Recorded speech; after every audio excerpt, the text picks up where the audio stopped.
Hello student, कैसे हैं आप सब। होप सब बहुत अच्छे होंगे, आपकी तारीफ बहुत अच्छी चल रही होगी। हाँ जी बच्चे, इस वीडियो में मैं बेसिकली कवर करने वाला हूं ओल्ड एफआर का मॉक टेस्ट पेपर।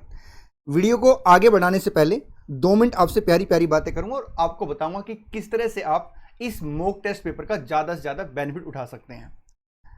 इससे पहले हम लोगों ने ऑलरेडी अपने YouTube चैनल पे न्यू एफआर का mock test paper with concept revision and solution सब ऑलरेडी अपलोड कर दिया। अगर कोई भी बच्चा इस वीडियो को न्यू कोर्स वाला देख रहा है तो सब आप जाके दूसरी वाली वीडियो देखिए, और अगर ओल्ड कोर्स का बच्चा इस वीडियो को देख रहा है और उसका कोई फ्रेंड न्यू कोर्स में है और वो एमटीपी देख रहा है साहब कहीं ना कहीं, तो उसको हमारी पहले वाली वीडियो रेफर कर सकते हैं।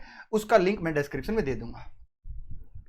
बेटा इससे पहले मैं कई बार आरटीपी डाल चुका हूं, हालांकि क्योंकि थोड़ा सा सेटअप मेरा थोड़ा सा लॉकडाउन के चक्कर में था तो सेटअप अवेलेबल नहीं हो पाया था, इसलिए थोड़ी सी नहीं काफी लेट हो गई मई 20 की आरटीपी। कुछ दिनों बाद अभी कुछ थोड़े से पेंडिंग काम है, उसके बाद मैं क्या करूंगा साहब, मई 20 की आरटीपी भी डालूंगा, ठीक है।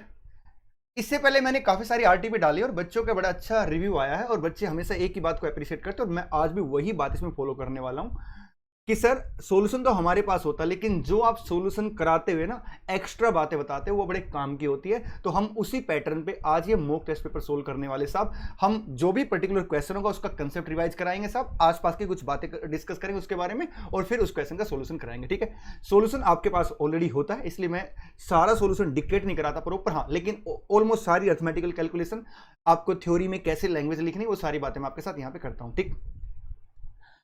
हम लोगों ने भी एक टेस्ट सीरीज चला रखी साहब, मॉक टेस्ट के नाम से ही है, या free test series CAPS manual classes की तरफ से चल रही साहब। वो हमारे टेलीग्राम चैनल पे आती हैं। उसके ऑलरेडी 3 टेस्ट हो चुके हैं साहब, जिसमें से 2 टेस्ट का सोल्यूशन आपके साथ शेयर किया जा चुका है। थर्ड टेस्ट का सोल्यूशन हम लोगों ने बना रखा, बट अभी आपके साथ शेयर नहीं करेंगे क्योंकि हम उसके ऊपर भी जैसे टाइम मिलेगा उसके ऊपर भी वीडियो डालेंगे, ठीक है। आपको मैं एक बात बताता हूं, मैंने सेम बात न्यू कोर्स के बच्चों को बताई थी, हालांकि न्यू कोर्स में थोड़े से क्वेश्चन ज्यादा थे, ओल्ड कोर्स में क्वेश्चन थोड़े से कम है। बेटा हमारा जो टेस्ट होना था, अपना पर्टिकुलर टेस्ट जो था टेस्ट नंबर 3, वो हमारा 6 मई को होना था, लेकिन साहब लॉकडाउन एक्सटेंड मतलब एग्जाम एक्सटेंड होने के चक्कर में हम लोगों ने क्या किया साहब, अपना वो पेपर बच्चों की रिकमेंडेशन की वजह से हमने वो पेपर अपना एक्सटेंड कर दिया, ठीक है। एक्सटेंड करके हमने वो पेपर लिया 16 मई को, और इन बिटवीन क्या हुआ साहब, आईसीआई ने अपने मॉक टेस्ट पेपर इशू कर दिया और मैंने टेस्ट पहले बना रखा, तो उसमें से 3 क्वेश्चन बेटा हमारे कॉमन मिले, ठीक है। न्यू कोर्स में सर क्वेश्चन 4-5 थे, यहाँ पे 3 क्वेश्चन कॉमन मिले। मैं आपको क्वेश्चन टिक करा देता हूँ बेटा। पहले का बी, हालांकि मैंने अपने टेस्ट पेपर से फिर उसको हटा दिया, ठीक है।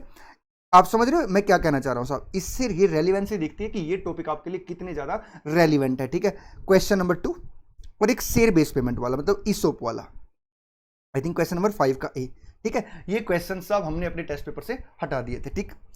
एक ओल्ड कोर्स के बच्चों का के बड़े मैसेज आते हैं कि सर ना ओल्ड कोर्स के बच्चे हम लोग ना हमारे लिए कुछ रिवीजन वीडियो लेके आओ। बेटा मैं आपको बता देता हूं, अराउंड 60% सिलेबस की रिवीजन वीडियो इंक्लूडिंग कंसोलिडेशन की रिवीजन वीडियो मैं ऑलरेडी अपने यूट्यूब चैनल पे अपलोड कर चुका हूं। नो डाउट वो वीडियो कुछ पुरानी है, लेकिन साहब उसमें कोई चेंज नहीं है, अगर उसमें कुछ भी चेंज होगा तो हम आपको अपडेट कर देंगे, ठीक है। तो आप उन वीडियो को रेफर कर सकते हैं, मैं इस वीडियो के लिंक में उनका डिस्क्रिप्शन दे दूंगा साहब, ठीक है। उल्टा बोल गया, इस वीडियो के डिस्क्रिप्शन में उनका लिंक दे दूंगा वीडियो का, ठीक है। चलिए साहब शुरू करते हैं मॉक टेस्ट पेपर। आपके पास अगर कोशिश करना साहब, अगर प्रिंट आउट अवेलेबल है तो प्रिंट आउट लेके बैठना, और मैं कुछ प्यारी प्यारी बातें बताऊंगा, आप वो लिख सकते हैं। लेकिन अगर आपके पास प्रिंट आउट की फैसिलिटी नहीं है, लाइक मी, मेरे पास भी अभी इस टाइम प्रिंट आउट नहीं बेटा, तो मैं इसी से मैनेज करूंगा, ठीक है। जिसकी वजह से वीडियो 5-10 मिनट लंबी बन सकती है साहब, ठीक है। क्योंकि जब आपके पास ऑलरेडी प्रिंटेड कॉपी होती है तो आप जैसे साइड में मैं सोल्यूशन लिख रहा होता तो मैं वहां से देख सकता हूं साहब। अब मेरे को क्या करना पड़ेगा, यही साथ साथ आपके देखना पड़ेगा साहब, ठीक है। अगर आपके पास प्रिंट आउट है और मैं प्यारी प्यारी बातें जो आपको बोलता हूं तो आप उनको नोट कर सकते हैं, और अगर आपके पास प्रिंट आउट अवेलेबल नहीं है तो आप क्या कर सकते हैं, कॉपी मेंटेन कर सकते हैं साहब। और मैं उम्मीद करूंगा कि मैंने आपको अपनी टेस्ट सीरीज चलाने से पहले आपको बताया था कि आपने क्या करना है, आपने एक अलग से कॉपी मेंटेन करनी है साहब, तो आप उस कॉपी में सर प्यारी प्यारी सी बातें लिख सकते हैं। चलिए साहब शुरू करते हैं। सबसे पहले लिखता है नशा लिमिटेड, ठीक। वैसे भी गवर्नमेंट ऑफ इंडिया का इस टाइम रेवेन्यू सोर्स यही है, ठीक है। Nasha limited sell beer to customer, बेटा वो कस्टमर को बियर बेचती थी, ठीक है। Some of the customer consume the beer in the bar run by Nasha limited, बेटा कुछ कंज्यूमर क्या करते थे, बियर को कंज्यूम करते थे वाइल लिविंग द बार्स। बेटा एक बात और मैं बता देता हूं, मेरा हमेशा एक पैटर्न रहता है साहब कि मैं क्वेश्चन को पहले अच्छे से पढ़ता हूं और फिर क्वेश्चन को कराता हूं, लेकिन यहां से टाइम की कमी की वजह से नहीं, बल्कि कम टाइम में ज्यादा आउटपुट देने की वजह से बेटा मैं क्वेश्चन थोड़ा स्पीड में पढ़ूंगा। मेरी बोलिंग स्पीड जो मेरी क्लास होती है साहब उससे नॉर्मली यहाँ पे कुछ ज्यादा मिलेगी, ठीक है। तो इन दैट केस अगर आपको लग रहा है कि मेरी स्पीड ज्यादा साहब, आप मैनेज नहीं कर पा रहे, तो प्यारे बच्चों आपने क्या करना, पहले एक बार क्वेश्चन पढ़ लेना वीडियो पॉज करके, फिर मेरे साथ साथ पढ़ना, ठीक है। While leaving the bars, the consumer leave the empty bottle in the bar and the company take possession of these empty bottle। बेटा होता क्या, देखिए मेरी बात सुनना, क्वेश्चन क्या कह रहा है, क्वेश्चन ये कह रहा था कि ये बियर बार है, ठीक है, यहां पे कंज्यूमर बियर पीते थे और खाली बोतलें वो बाहर फेंक के चले जाते थे, ठीक है। और उसके बाद क्या होता था, the company take possession of these empty बोतल, कंपनी क्या करती थी, इनको अपने पोसेशन में ले लेती थी, ठीक है। The company laid down it detail internal record procedure for accounting these empty bottle which are sold by the company by calling the tender keeping this in view। बेटा ये क्वेश्चन आपको मैं बता देता हूं, ये कई बार आ चुका आरटीपी में, ठीक है। ये क्वेश्चन सर एक ऐसा क्वेश्चन बेटा जिसके ऊपर मेरे अपने एक व्यू थोड़े से डिफरेंट होते हैं आईसीआई के व्यू से, ठीक है। लेकिन मैं आपको बता देता हूं बेटा, हमें अल्टीमेट एग्जाम देने होते, तो आपने अल्टीमेट जो आंसर देना सर वो आईसीआई के हिसाब से ही देना, और जो यहां लिखा वही आंसर देना। मेरा व्यू कोई बड़ा व्यू अलग नहीं, बिल्कुल कि मैं अलग डायरेक्शन में जाऊंगा, लेकिन जब आप मेरा व्यू सुनोगे तो आपको ज्यादा अप्रोप्रिएट आंसर लगेगा, और आप चाहो तो वो एक दो एक्स्ट्रा लाइन लिख के दे देना। अभी मैं उनकी बात नहीं करूंगा, पहले मैं आईसीआई का आंसर डिस्कस करूंगा, ठीक है। Keeping this in view decide whether the stock of empty bottle is an asset of the company. बेटा असेट की डेफिनेशन क्या होती है साहब, कोई भी ऐसे टेंजिबल ऑब्जेक्टिव और इंटेंजिबल राइट जो फ्यूचर में आपको क्या करेंगे साहब, बेनिफिट देंगे, वो आपके लिए असेट है। अच्छा सर, हम लोग क्या करते हैं, कंपनी इन खाली बोतल को अपने पोसेशन में लेती है और बेचती है साहब, इसका मतलब इनसे वो बेनिफिट उठाती है, फ्यूचर में बेनिफिट ड्राइव करती है, इसका मतलब ये क्या बन गया हमारे लिए सर, ये हमारे लिए असेट बन गया, ठीक है। चलिए, if so whether the stock of empty bottle existing as on the balance sheet date is to be considered as inventory of the company and valued as per AS2 or is to be treated as scrap and shown in at realizable value with corresponding credit to other income। बेटा मैं इसके लिए ना बड़ा प्यारा सा एक example लेता हूं। हमारी कंपनी में सर कुछ ओल्ड न्यूज़पेपर आते हैं साहब, ठीक है। अब क्या होता है साहब, कभी कभी जो इकट्ठे हो जाते हैं साहब, हम उनको क्या करते हैं, एज ए स्क्रैप बेच देते हैं, रद्दी बेच देते हैं, ठीक है। हमारे पास कुछ पुरानी किताबें पड़ी होती है साहब, हम उनको बेच देते हैं। मैं अपनी अगर बात करूँ बेटा, हम जैसे कई बार ना बच्चों को फोटोकॉपी कराते हैं साहब, ठीक है, किसी कंसेप्ट की, ठीक। अब वो फोटोकॉपी बच जाती है और एक टाइम के बाद उनका कोई यूटिलाइजेशन नहीं रहता साहब, तो हम उन्हें बेच देते हैं साहब, ठीक। तो ऐसे सर जो स्क्रैप होती है बेटा वो हमेशा अदर इनकम में जाती है। उसका रीजन क्या होता है साहब, क्योंकि उसका रीजन क्या होता है कि वो इन्वेंट्री की डेफिनेशन नहीं आती। इन्वेंट्री का मतलब होता है कोई भी ऐसी एसेट जिसे आप हेल्ड करते हो साहब, held for sale in the ordinary course of the business, ठीक है, या आप उसे अंडर प्रोसेस रखते हो साहब, या वो कंज्यूमेबल नेचर की है, तो आपके लिए क्या बन जाती है साहब, इन्वेंट्री बन जाती है। अब यहां पर काम की बात क्या साहब, काम की बात यह है कि जो ये एम्प्टी बोतल है, अगर एम्प्टी बोतल को आप held for sale in the ordinary course of business में रखते हो तो ये इन्वेंटरी बनेगी, और लाइक सर कभी कभी इंसिडेंटली आप क्या करते हैं साहब, उसे कभी कभी सेल कर देते हो इकट्ठी करके, तो सर ये आपकी स्क्रैप बनेगी और ये अदर इनकम में आएगी। अब अगर क्वेश्चन को ध्यान से देखें आप साहब, तो ये इन्वेंटरी की डेफिनेशन पूरी करेगी। क्यों डेफिनेशन पूरी करेगी, क्योंकि साहब इसे आप रेगुलर सेल और परचेज के लिए regular held for sale use करते हैं साहब इसे, ठीक है। चलिए इन्वेंटरी होगी।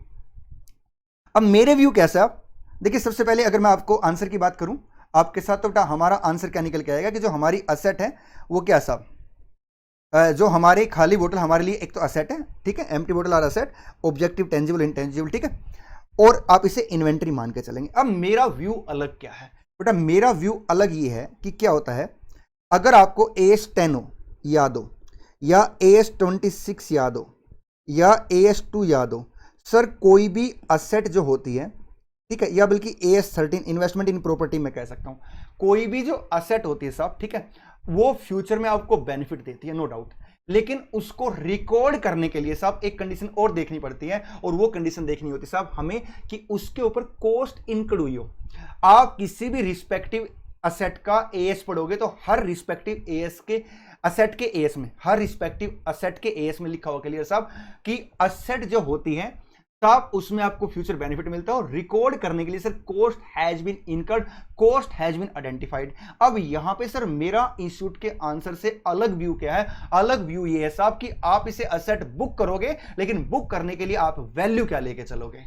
अब सर अगर मैं अपने बच्चे को क्लास के अंदर ये लिखवा दूं कि ये असेट नहीं है साहब, तो बच्चे का तो मार्क्स कट जाएगा।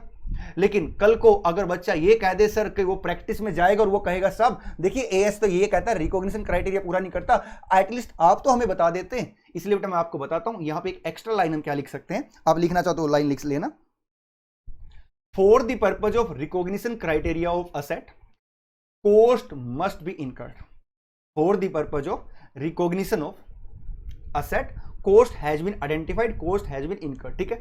in the given case there is no cost identified, so entity can record these set at nominal value.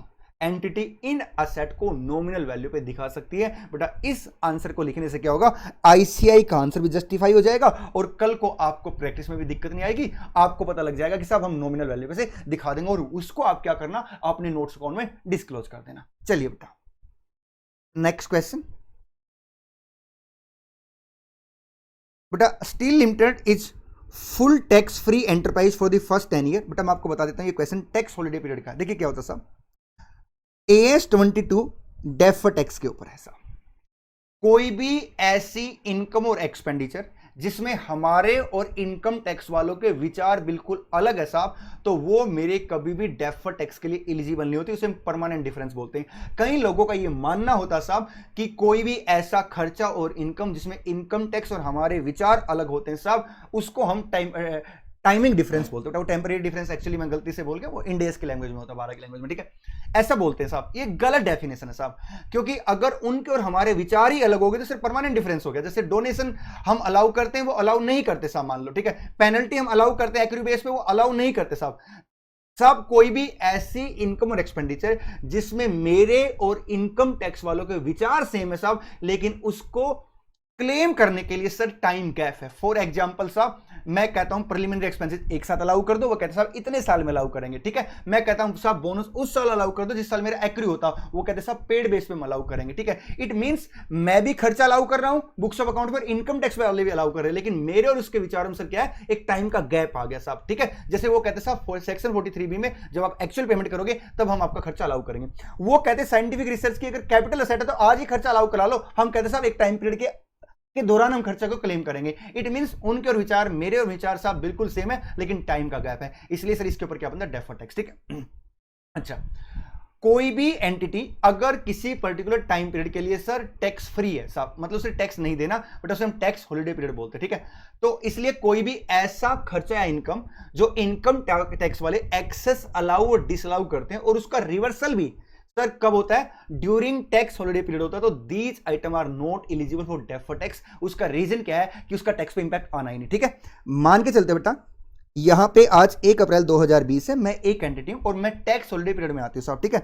और मैं 31 मार्च 2025 तक टैक्स हॉलिडे पीरियड में आऊंगी, ठीक है। इसका मतलब कोई भी इनकम और खर्चा जो यहां पे अराइज होता है और उसका रिवर्सल भी यही हो जाता साहब, तो वो एलिजिबल नहीं है। और इसके बाद वाले आइटम क्या होगी साहब, मेरे लिए एलिजिबल होगी। तो 3 लाइनें यहां पे याद रखने वाली होती। पहला, एनी इनकम और expenditure which arise during tax holiday period and are capable of reversal during tax holiday period are not eligible for defer tax. Second, any income और एक्सपेंडिचर विच आर अलाउ और disallow during tax holiday period but are capable of reversal after tax holiday period, then these item are eligible for deferred tax। और तीसरी जो बेटा बात आती है, जब आप यहां पे सर रिवर्सल करोगे तो उसे पहले साल से एडजस्ट करोगे, दूसरे साल से एडजस्ट करोगे, कहता सर फीफो मेथड के हिसाब से क्या करेंगे, उसे आप एडजस्ट करेंगे, ठीक है। चलिए ये क्वेश्चन बेटा 2-3 बार आरटीपी में भी आया है और हम उम्मीद करते हैं कि एग्जाम में इस बार पक्का आएगा। क्या लिखता है साहब आगे,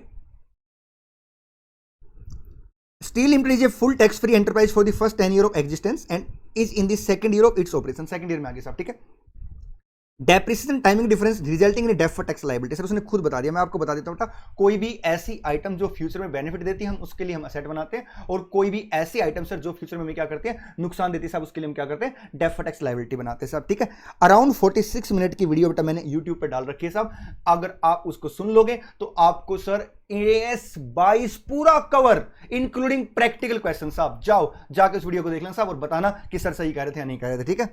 चलिए sir, deferred tax liability year 1 and year 2 में कितना है, 200 और 400। बेटा पहले साल अराइज कितने से हुई, 200 से, और दूसरे साल अराइज कितने हुई, 400 से। अच्छा, अब ईयर 2 तक तो हो गया। अगर इसका रिवर्सल ईयर 3 से लेकर ईयर 10 तक होता है तो these item are not eligible for deferred tax, ठीक है। और इसके लिए हम क्या करेंगे, फीफो मेथड लगाएंगे। आई मीन टू से थर्ड ईयर से लेकर 10th ईयर तक जो भी रिवर्सल होगा मैं उसे 400 से एडजस्ट नहीं करूंगा, उसे मैं 200 से एडजस्ट करूंगा, ठीक है। From the third year onwards, it is expected that the timing difference would reverse each year by ₹10 lakh। बेटा थर्ड ईयर से लेके 10 ईयर्स तक क्या है साहब, 10 लाख का रिवर्सल होगा हर साल, ठीक है। Assuming tax rate at 35%, find out the deferred tax liability at the end of the second year and any charge to statement of penal code। उसने सेकंड ईयर का डेफर्ड टैक्स मांगा है, तो हम पहले पता क्या करेंगे साहब, डेफर्ड टैक्स बेटा हमेशा क्लोजिंग निकलता, क्या निकलता, हमेशा क्लोजिंग, ठीक है। तो 200 माइनस, अगर मैं बात करूं साहब कितने साल है, 8 साल, तो 8 साल 10 10 10 80, 120 का डेफर्ड टैक्स लाइबिलिटी के लिए टाइमिंग डिफरेंस आ गया। टैक्स रेट 35% है ईयर 1, तो 120 का 35% सर ये आएगा 42। तो बेटा डीटीएल पहले साल बनेगा 42, ठीक है। सेकंड ईयर में क्या होगा साहब, 400 रुपये का खर्चा फिर से टाइमिंग डिफरेंस का है टैक्सेबल वाला, और 120 का ओपनिंग, तो 520 का आएगा साहब, 520 पे टैक्स रेट 35%, 520 इंटू 35%, एक 182, जिसमें से 42 घटा देंगे तो 140 कहाँ जाएगा साहब, आपका P&L अकाउंट में चला जाएगा।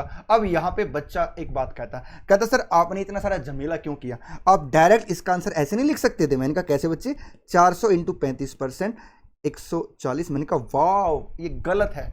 आप बोलोगे क्यों गलत है, अगर खुदा ने खास्ता सर ईयर 2 में टैक्स का रेट चेंज हो जाता है 1 के कंपैरिजन में, तो हम क्या करते हैं बेटा, जो पहले साल वाला है क्लोजिंग बैलेंस उसको भी रीअसेस करते हैं साहब। डेफर्ड टैक्स हमेशा क्लोजिंग बैलेंस में निकलता है, जिसमें से ओपनिंग बैलेंस माइनस किया जाता है। इसलिए क्वेश्चन आपको एग्जाम में सिर्फ सेकंड ईयर का पूछे या दोनों साल का पूछे, आपको कैलकुलेट दोनों साल का करना पड़ेगा, क्योंकि सेकंड ईयर का अमाउंट निकालने के लिए आपको क्या करना पड़ेगा, पहले साल का अमाउंट घटाना पड़ेगा। ठीक, चलिए सर आंसर दिखा दो। लो बेटा हम आंसर पे ज्यादा टाइम नहीं लगाएंगे। देखिए साहब 42 182 140 क्या करेंगे, P&L अकाउंट में चार्ज कर लेंगे साहब, और ये आ जाएगा, देखो चार्ज लिखा साहब मतलब खर्चा है, और बेटा बैलेंस शीट में 182 आ जाएगा। चलिए उसके बाद सी लिखता साहब, B limited on 1 January X2 had made an investment. मैं आपको बता देता हूं as per AS 13 sir, investment दो तरह की होती है, करंट इन्वेस्टमेंट, एक परमानेंट इन्वेस्टमेंट। ठीक है, करंट इन्वेस्टमेंट वो होती है जिसे आप इंटेंशनली 12 महीने के लिए हेल्ड करते हो। मैं इसके ऊपर बड़ा प्यारा सा एक एग्जांपल देता हूं हमेशा क्लास के अंदर ना।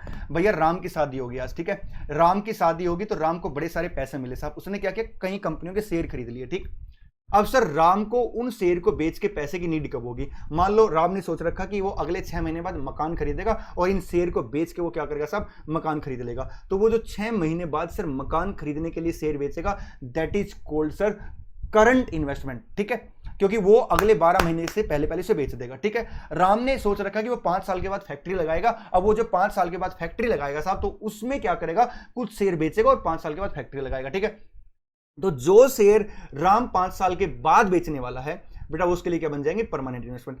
करंट इन्वेस्टमेंट की वैल्यू हमेशा lower of cost price and market price करते हैं। उसका रीजन क्या साहब, क्योंकि वो शॉर्ट टर्म में बिक जाएगी साहब, और मार्केट में अगर आज आपको लॉस है तो उसकी रिकवरी के चांस नेग्लिजिबल है साहब, 0 चांस होते हैं। ठीक है, परमानेंट इन्वेस्टमेंट वो होती है साहब जो लॉन्ग टर्म में रिकवरी कर जाएगी, इसलिए परमानेंट इन्वेस्टमेंट की वैल्यू हमेशा कैसे करते हैं, कॉस्ट प्राइस पे। ठीक है, लेकिन कभी कभी इन्वेस्टमेंट की नेचर ऐसी होती है साहब कि उसमें डिक्लाइन आ जाता है, और वो डिक्लाइन कौन सी नेचर का होता है साहब, परमानेंट नेचर का होता है। आई मीन टू से, एक बार अगर असेट में डिक्लाइन आ गया साहब तो उसकी रिकवरी नहीं हो पाएगी। अगर आपको लगता है साहब आपके सेट की नेचर ऐसी है कि उसमें आप रिकवरी नहीं कर पाएंगे, आप क्या नहीं कर पाएंगे साहब, उसमें आप रिकवरी नहीं कर पाएंगे साहब, मतलब अगर decline sir permanent in nature है, या अगर मैं AS 13 की लैंग्वेज में बात करूं, अगर डिक्लाइन अदर देन टेम्परेरी, तो वो कौन सी इन्वेस्टमेंट कहलाएगी साहब आपके लिए, परमानेंट इन्वेस्टमेंट कहलाएगी। सॉरी, अगर डिक्लाइन अदर देन टेम्परेरी है, मतलब परमानेंट डिक्लाइन है साहब, तो उस केस में आप क्या करेंगे, इन्वेस्टमेंट की वैल्यू को रिड्यूस कर देंगे साहब, और जो भी डिफरेंस आएगा साहब उसको कहां डाल देंगे, P&L अकाउंट में।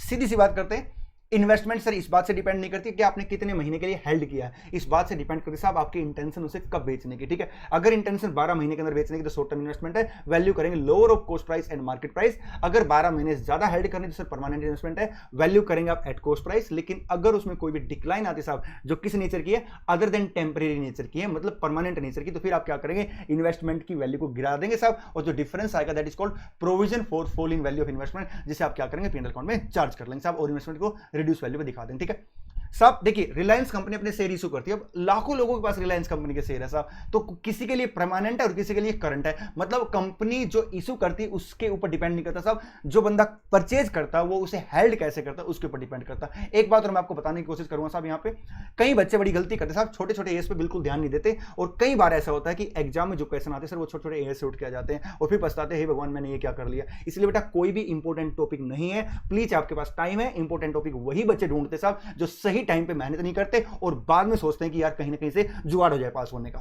ठीक है, इसलिए बेटा मैं उम्मीद करूंगा कि आप प्लीज सारा सिलेबस अच्छे से करके जाएं। ठीक, ओल्ड कोर्स के अंदर बेटा पेपर बड़ा आसान आने की उम्मीद है हर बार की तरह, और अगर टफ भी आए तो कोई दिक्कत मत मानना, क्योंकि टफ होगा तो सबके लिए टफ होगा साहब। ठीक है, और टफ पेपर में सर नंबर ज्यादा अच्छे आते हैं। चलिए परमानेंट इन्वेस्टमेंट की बात कर ली बेटा हमने, करंट इन्वेस्टमेंट की बात कर ली, ठीक है। अब क्वेश्चन पढ़ते हैं साहब। एक बात और बता देता हूं सर, इन्वेस्टमेंट का जो डिक्लाइन है वो करंट इन्वेस्टमेंट का जो डिक्लाइन है वो टेम्परेरी डिक्लाइन है, परमानेंट डिक्लाइन है। मतलब वो डिक्लाइन की नेचर कैसे पता लगेगा बेटा, जिस कंपनी के आपने शेयर ले रखे हैं अगर उस कंपनी में ऐसी घटना घट जाती साहब कि उस कंपनी के शेयर की वैल्यू कभी उठ ही नहीं पाएगी, that is called your permanent decline. ठीक, चलिए सारी मार्केट गिर रही थी, शेयर की वैल्यू गिर गई साहब, it is example of temporary decline. ठीक है, कंपनी के पास एक पेटेंट था, कंपनी के पास एक कॉपीराइट था साहब, गवर्नमेंट ने उसे क्या किया साहब, पेटेंट और कॉपीराइट छीन लिया। अब उस कंपनी की शेयर की वैल्यू कभी नहीं उठ पाएगी, that is called your sir permanent decline. ठीक, चलिए B Limited on 1st January X2 had made an investment of 600 lakh in the equity share of G Limited, of which 50% is made in the long term category and rest as temporary investment। इसका मतलब सबसे पहले sir coast को दो हिस्सों में बांट लो, permanent investment, current investment. कितने से? 300 से 300 से। ठीक है, the realisable value of all such investment become 200 lakhs. अगर सबकी 200 है तो आधी आधी कर दो साहब। ठीक है, करंट इन्वेस्टमेंट को आप वैल्यू कर लेंगे 200 पे, परमानेंट इन्वेस्टमेंट को अच्छा ये वैल्यू सॉरी एक सेकंड बेटा, एक सेकंड, 200 वैल्यू आई ना, तो अगर 200 वैल्यू आई है तो 100 यहाँ पे 100 यहाँ पे, सर 200 का प्रोविजन यहाँ बुक कर लेंगे, प्रोविजन P&L में, और ये वैल्यूएशन आ जाएगा करंट का। परमानेंट इन्वेस्टमेंट में देखना पड़ेगा साहब, अगर डिक्लाइन टेम्परेरी नेचर की तो वैल्यू 300 पे रखेंगे, और अगर डिक्लाइन बेटा कौन सी नेचर की, परमानेंट नेचर की है, तो आप 100 पे वैल्यू करेंगे, 200 का अमाउंट चार्ज कर लेंगे P&L अकाउंट में। आगे लिखता है लॉस्ट एक केस ऑफ कॉपीराइट। बेटा हमें यहाँ पे अपना एक जजमेंट लेनी पड़ेगी, और कॉपीराइट का एक एग्जाम्पल होता है साहब किसका, परमानेंट डिक्लाइन का। तो आप आंसर ऐसे लिखेंगे, in the given case company lost copyright, so it is an example of permanent decline. However if information available with the company that it's a temporary decline, then company can continue value such investment at cost price। आप इसका answer ऐसे दे देना। I mean to से priority आपने किसको देनी है, permanent decline मान के देनी, और साथ में सब्जेक्टिव क्या लिख देना, अगर ये परमानेंट डिक्लाइन तो आप इसे कंटिन्यू किस पे दिखाएंगे, 300 पे दिखाएंगे। ठीक है, चलिए इसका आंसर बेटा पढ़ लेना, मैंने काफी ज्यादा एक्सप्लेन कर दिया इसके ऊपर ना। ठीक है सर, फिर भी आप एक बार टिक करा दो, ज्यादा बेटर नहीं रहेगा। लो बेटा लो, देखिए साहब, करंट इन्वेस्टमेंट 100 रुपए पे, permanent investment decline other than temporary बोल दिया। ठीक है, उसने लास्ट में बोल दिया कि अगर आप डिक्लाइन कैसे मान रहे हो, टेम्परेरी मान रहे हो, तो फिर आप डाउनफॉल को रिकॉर्ड नहीं करेंगे साहब। ठीक है, रिडक्शन 200 रुपए से कैरिंग अमाउंट में P&L अकाउंट में चार्ज कर लेंगे। ठीक बेटा AS 13 में जो ज्यादातर क्वेश्चन आते हैं तो इस तरह के आते हैं, या एक क्वेश्चन आता है साहब, वो आपसे जो क्वेश्चन पूछा था वो एप्लीकेबिलिटी और नॉन एप्लीकेबिलिटी के ऊपर पूछ लेता है। वो एक एग्जांपल देता है बैंक वगैरह के ऊपर का, जिसमें सर वो इन्वेस्टमेंट की वैल्यूएशन की बात करता है, बैंक के ऊपर बेटा AS 13 अप्लाई नहीं है, तो प्लीज वो क्वेश्चन आप रेफर कर लेना जहां से भी आपने पढ़ रखा। ठीक है, write short note on presentation of MAT credit. बेटा मेट क्रेडिट का मतलब क्या होता है, कोई भी कंपनी साहब जो भी उस ऐसा करते हैं, सुनो मेरी बात थोड़ा सा एक्सप्लेन करते हैं सर। हिंदुस्तान में क्या बेटा, हर आदमी की अप्रोच ये होती है, हर एंटिटी की, हर कंपनी की, कि वो अपनी बुक प्रॉफिट ज्यादा से ज्यादा दिखाए ताकि इन्वेस्टर अट्रैक्ट हो, और अपने जो टैक्सेबल प्रॉफिट है वो कम से कम दिखाए ताकि उसे टैक्स कम देना पड़े। ठीक है, इस चीज को रोकने के लिए सर क्या हुआ था, इस चीज को रोकने के लिए बेटा मेट के रूल निकाले गए थे। बेसिकली मेट के रूल में क्या है कि आपको क्या करना पड़ेगा साहब, आपको 2 टैक्स निकालने पड़ेंगे। एक टैक्स निकालना पड़ेगा अपने बुक प्रॉफिट के बेस पे, और एक टैक्स निकालना पड़ेगा बेटा किसके बेस पे, आपको इनकम टैक्स के प्रॉफिट के बेस पे। ठीक है, जो बुक प्रॉफिट के बेस पे टैक्स निकलेगा, टैक्स अंडर मेट कहलाएगा, और जो आपका टैक्स निकलेगा किसके हिसाब से साहब, आपका इनकम टैक्स के हिसाब से, वो कहलाएगा आपका रेगुलर टैक्स। तो रेगुलर टैक्स और मेट में जो हायर होगा आपको टैक्स देना पड़ता है साहब। ठीक है, अब अगर मान लो आपने मेट में टैक्स दे दिया तो आपको फ्यूचर में क्या मिलेगा साहब, उसका बेनिफिट मिल जाएगा। आई मीन टू से इन द ईयर जब आपका रेगुलर टैक्स आपके मेट के टैक्स से ज्यादा होगा, तो आपके पास जितनी अवेलेबिलिटी है सर, पहले वाला जो टैक्स आपने ज्यादा पे कर रखा था उसका आपको क्रेडिट मिल जाएगा। सिंपल एग्जांपल लेते हैं, मैंने मेट में टैक्स दिया 1 लाख सर, रेगुलर टैक्स बनता था 60,000, तो 40,000 मैंने एक्स्ट्रा टैक्स दे दिया। ठीक है, अब आगे चल के सर जब मेरा रेगुलर टैक्स मेरे मेट के टैक्स से ज्यादा होगा तो 40,000 रुपए तक का मैं बेनिफिट उठा सकता हूं साहब, इसलिए मेरे लिए एसेट बन जाता है। इसका नाम होता है साहब MAT credit entitlement receivable account. क्या नाम होता है, MAT credit entitlement receivable account. साहब मैं इसे P&L अकाउंट में एज ए इनकम दिखाता हूं, मतलब अपने करंट ईयर के टैक्स से माइनस करके दिखाता हूं। हालांकि जिस साल मैं यूटिलाइज कर लेता हूं साहब, उसे मैं इसे खर्चा मान के दिखाता हूं। ठीक है, चलिए बैलेंस शीट में बेटा ये आता है मेरा लोन एंड एडवांसेज के अंदर। अगर मेरे को लगता है मैं अगले 12 महीने तक इसे एडजस्ट कर लूंगा तो शॉर्ट टर्म लोन एडवांसेज में आएगा। अगर लगता है कि 12 महीने तक एडजस्ट नहीं हो पाएगा, क्योंकि कंपनी के पास अपने एस्टिमेट होते हैं कि उसे टैक्स मेट में देना है या रेगुलर टैक्स देना है, अगर उसे पता है आज भी मेट में दिया और आगे चल के मेट में देना है, तो अभी उसका बेनिफिट नहीं उठा पाएगी, तो उसको कहां दिखाएगी साहब, long term loan and advances में। ठीक है, चलिए बट अगर आप ध्यान से यहां पे देखोगे बैलेंस शीट में मैट क्रेडिट एंटाइटल में रिसेबल वर्ड और लिख सकते हैं आप, लॉन्ग टर्म लोन या शॉर्ट टर्म लोन एडवांसेस। ठीक है, मैंने एडवांसेस वर्ड बोला होगा, शायद नहीं बोला होगा तो मैं दोबारा बोल देता हूं, long term loan and advances और short term loan and advances. ठीक है, चलिए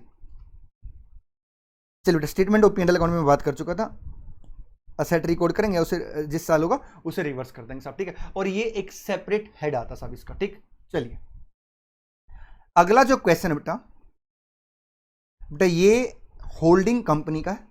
अब मैं आपको एक बड़ी प्यारी सी बात बताता हूं, एग्जाम के अंदर मेरी वर्डिंग सुन लेना साहब, आप सुन के खुश हो जाओगे। एग्जाम के अंदर बेटा होल्डिंग का क्वेश्चन अमलगमेशन के क्वेश्चन से आसान होता है और बच्चे जल्दी कर लेते हैं। बस होल्डिंग में एक ही ड्रॉबैक है सर, चैप्टर बड़ा है, बच्चे नहीं पढ़ते। बेटा मैंने ना अराउंड 7.5 घंटे के आसपास की रिवीजन वीडियो डाल रखी है, उसके साथ ही मैंने अपने टेलीग्राम चैनल पे सर होल्डिंग के नोट्स और अपनी बुक की बेटा कॉपी शेयर कर रखी। अगर आपको फिर भी लगता नहीं मिली तो आप बेटा हमें कमेंट बॉक्स में बता देना, हम आपके साथ शेयर कर देंगे साहब। उसको जरूर देख लें बेटा, होल्डिंग जरूर करके जाना आपने, क्योंकि होल्डिंग का क्वेश्चन एग्जाम में बड़ा आसान आता साहब। ठीक है, क्वेश्चन नंबर 2 पढ़िए सर। आप ऐसा कीजिए 30-35 सेकंड लेके एक बार इसे पढ़ लीजिए आराम से ना, फिर मैं कराता हूं बेटा।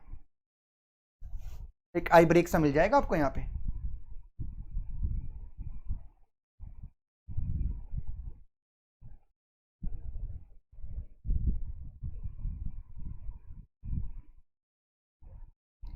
शुरू करें जी सर, आइए बेटा आराम से कराएंगे, बड़े प्यार से कराएंगे सर, टाइम लगाएंगे इस क्वेश्चन के ऊपर अच्छा खासा ना। The draft balance sheet of 3 company as at 31 March X3। बेटा शेयर कैपिटल आ गई, रेजो आ गई, P&L अकाउंट आ गया, प्रॉफिट आ गया, लोन फ्रॉम M लिमिटेड आ गया। बेटा ई ने M से लोन ले रखा। ठीक है बेटा, जब भी आपको 3 कंपनियां क्वेश्चन दिखे, या तो वो चेन होल्डिंग का क्वेश्चन हो या मल्टीपल सब्सिडरी का क्वेश्चन हो। ठीक है, चेन होल्डिंग में से डायरेक्ट और इनडायरेक्ट मेथड आता है। अगर मान लो P कंपनी ने S के शेयर ले रखे और S ने S1 के शेयर ले रखे साहब, तो ये बनेगा बेटा चेन होल्डिंग। अगर P ने S के शेयर ले रखे और P ने S1 के शेयर ले रखे, it become multiple subsidiary. Multiple subsidiary में सर कुछ नहीं करना आपने, जैसे नॉर्मली कंसोलिडेट करते हैं ऐसे कंसोलिडेट करेंगे साहब। ठीक है, चलिए there is no concept of direct method और इनडायरेक्ट मेथड। क्रेडिटर, अब बेटा देखिए यहां पे इन्वेस्टमेंट में 1,60,000 शेयर है ई लिमिटेड में। अगर मैं ई की बात करूं बेटा तो 20,000 में से 1,60,000 शेयर ले लिए तो 80% शेयर आ गए। ठीक है, अच्छा 75,000 इन एन है बेटा, it's not a case of chain holding, it's case of multiple subsidiary. ठीक है, तो यहां पे आएगा 75%।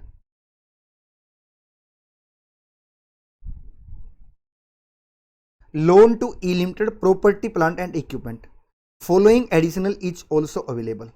Dividend is declared by each company on 31st March at 10% which is yet to be paid. बेटा yet to be paid, dividend is declared। बेटा मैं इसके ऊपर 2-4 मिनट लगाने वाला हूं। बेटा कोई भी कंपनी, ठीक है, मैं ऐसा करता हूं पहले तो होल्डिंग का कंसेप्ट को भूल जाता हूं, मैं थोड़ा सा हिस्ट्री में जाना चाहता हूं बेटा, क्योंकि यहां पे बच्चा बहुत बड़ी गलती करता साहब। बेटा क्या हुआ, मैं आपको बड़ी पुरानी बात बताता हूं, और इस मेरी यूट्यूब पे सबसे पहले वीडियो भी इसी कंसेप्ट के ऊपर आई थी साहब। बेटा 2017 की बात है। ठीक है, चलिए ये बात है जनवरी की, अब बात उठी गई तो बता ही देता हूं आपको ना। जनवरी 17 की बात है बेटा। मई 17 से क्या हुआ था, AS 4 में अमेंडमेंट के हिसाब से क्वेश्चन आने थे। बेटा पहले क्या होता था, कोई भी कंपनी जो डिविडेंड को अगर डिक्लेयर करती जिस साल, तो वो पिछले सालों से as per AS 4 adjustable item मानती थी। ठीक है, इन बिटवीन क्या हुआ साहब, AS 4 में अमेंडमेंट आ गई और ये बोला गया साहब कि जो डिविडेंड है वो एक एडजस्टेबल आइटम नहीं, वो नॉन एडजस्टेबल आइटम है, वो केवल और केवल नोट्स टू अकाउंट में आएगा। ध्यान रखना, डायरेक्ट रिपोर्ट में नहीं आएगा sir. Non adjustable event as per AS 4 direct report में आते हैं, लेकिन सर डिविडेंड जो है वो नॉन एडजस्टेबल होते हुए कहा जाता था, सब नोट्स टू अकाउंट में दिखाना होता था। ठीक है, अब सर एक समस्या ये आई कि हम लोगों को अपने एग्जाम में क्वेश्चन कैसे करने चाहिए। क्या हम लोगों को होल्डिंग में इसका इफेक्ट लेना चाहिए, नहीं लेना चाहिए। ठीक है, तो बेटा मैंने इंस्टीट्यूट में फोन किया साहब, और जब इंस्टीट्यूट में फोन किया साहब तो इंस्टीट्यूट ने बोला कि आपको होल्डिंग में कोई भी चेंज नहीं करना, पहले भी एडजस्टेबल मानता था, अभी भी एडजस्टेबल मानना। मैंने कहा सर ऐसे तो फिर ये क्वेश्चन गलत, मैडम थी एक्चुअली वहां पे ना, मैंने कहा मैडम जी फिर ऐसे तो आंसर गलत हो जाएगा। उन्होंने कहा सर ये आंसर गलत नहीं होगा, क्योंकि हम लोग ना डिविडेंड प्रपोज की जगह डिक्लेयर वर्ड यूज करते हैं।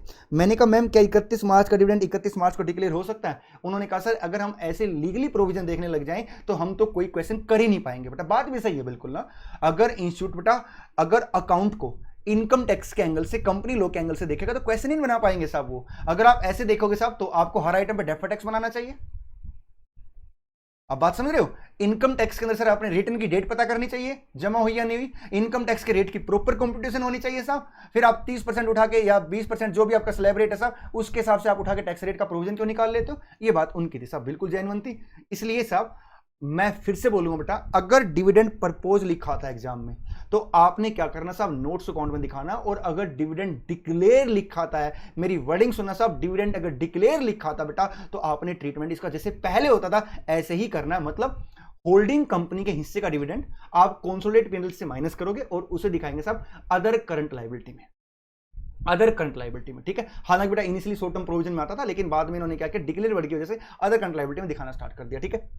चलिए, और जितने भी सब्सिडरी कंपनी के डिविडेंड है वो हिस्सा जो माइनॉरिटी होल्डर का होता है डिविडेंड वाला, वो आपने माइनॉरिटी इंटरेस्ट में से माइनस करके कहां दिखाना बेटा, अदर करंट लायबिलिटी में दिखाना है। ये बात के लिए बेटा मैंने 26 या 27 जनवरी 2017 को पहली वीडियो डाली थी और मेरे को बच्चों ने बड़ा क्रिटिसाइज किया था कि सर आप ये चीज गलत कह रहे हो, आईसीआई ऐसा नहीं करता। मैंने बच्चों को रिकमेंडेशन किया बेटा आईसीआई का स्टडी मैट देखिए, और नवंबर 17 में सर एक क्वेश्चन आया जिसमें बहुत सारे बच्चों ने अपने 16 नंबर इसी वजह से खो दिए थे साहब, क्योंकि उन्होंने प्रपोज के हिसाब से ट्रीटमेंट कर दिया जबकि क्वेश्चन में क्लियर डिक्लेयर लिखा था। स्टडी मैट में आप आज भी जाके देख सकते हैं साहब, नवंबर 17 का बेटा सजेस्टर देख सकते हो, ठीक है। और साथ में मेरे प्यारे बच्चों आपको बड़ी प्यारी सी बात बताता हूं, हिम एंड सिम का एक क्वेश्चन होता है स्टडी मैट में, उसे भी आप रेफर कर लेना, ठीक है। डिविडेंड के लिए आपको सारी क्लैरिटी मिल जाएगी, ठीक। चलिए, तो यहां पे मैं अभी बात ही कर लेता हूं साहब।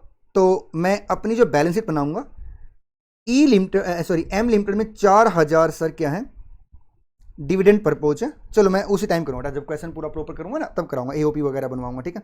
Stock transfer by N to E limited was ₹8 lakh on which the former made a profit of ₹3 lakh on 31 March 3, this was inventory of the latter. बेटा ध्यान से देखना, एन ने माल ट्रांसफर किया, बेटा अगर एन ने माल ट्रांसफर किया है तो हम जो भी स्टॉक रिजर्व निकल के आएगा साहब वो एन के एओपी में एडजस्ट करेंगे और उसके बाद प्रॉफिट को डिस्ट्रीब्यूट करेंगे। यहां पे स्टडी मैट में दो अलग अल्टरनेटिव दे रखे आंसर के, इसके ऊपर भी चर्चा होगी साहब, ठीक है।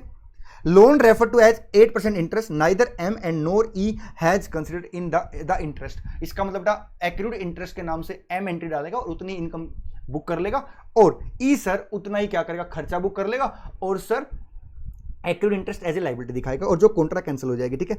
रिजर्व बेटा आपको ओपनिंग दे दिए, कैश इन ट्रांजिट सर देखिए क्या होता है बेटा, डेटर और क्रेडिटर हम कॉन्ट्रा कैंसिल करते हैं सर। कभी भी ऐसा नहीं होता कि मेरा क्रेडिटर का बैलेंस ज्यादा हो, but it may possible sir कि मेरे डेटर के बैलेंस ज्यादा हो। इसलिए अगर मेरे डेटर के बैलेंस मेरे क्रेडिटर के बैलेंस से ज्यादा साहब तो उतना अमाउंट बेटा हम क्या करते हैं, कैश इन ट्रांजिट में दिखाते हैं। इसने खुद ही बोल दिया, हम ये कॉन्ट्रा कहां से माइनस करेंगे सर, डेटर से। डेटर नहीं दे रखा था, किसी नाम से दे रखा, असेट के नाम से, असेट में।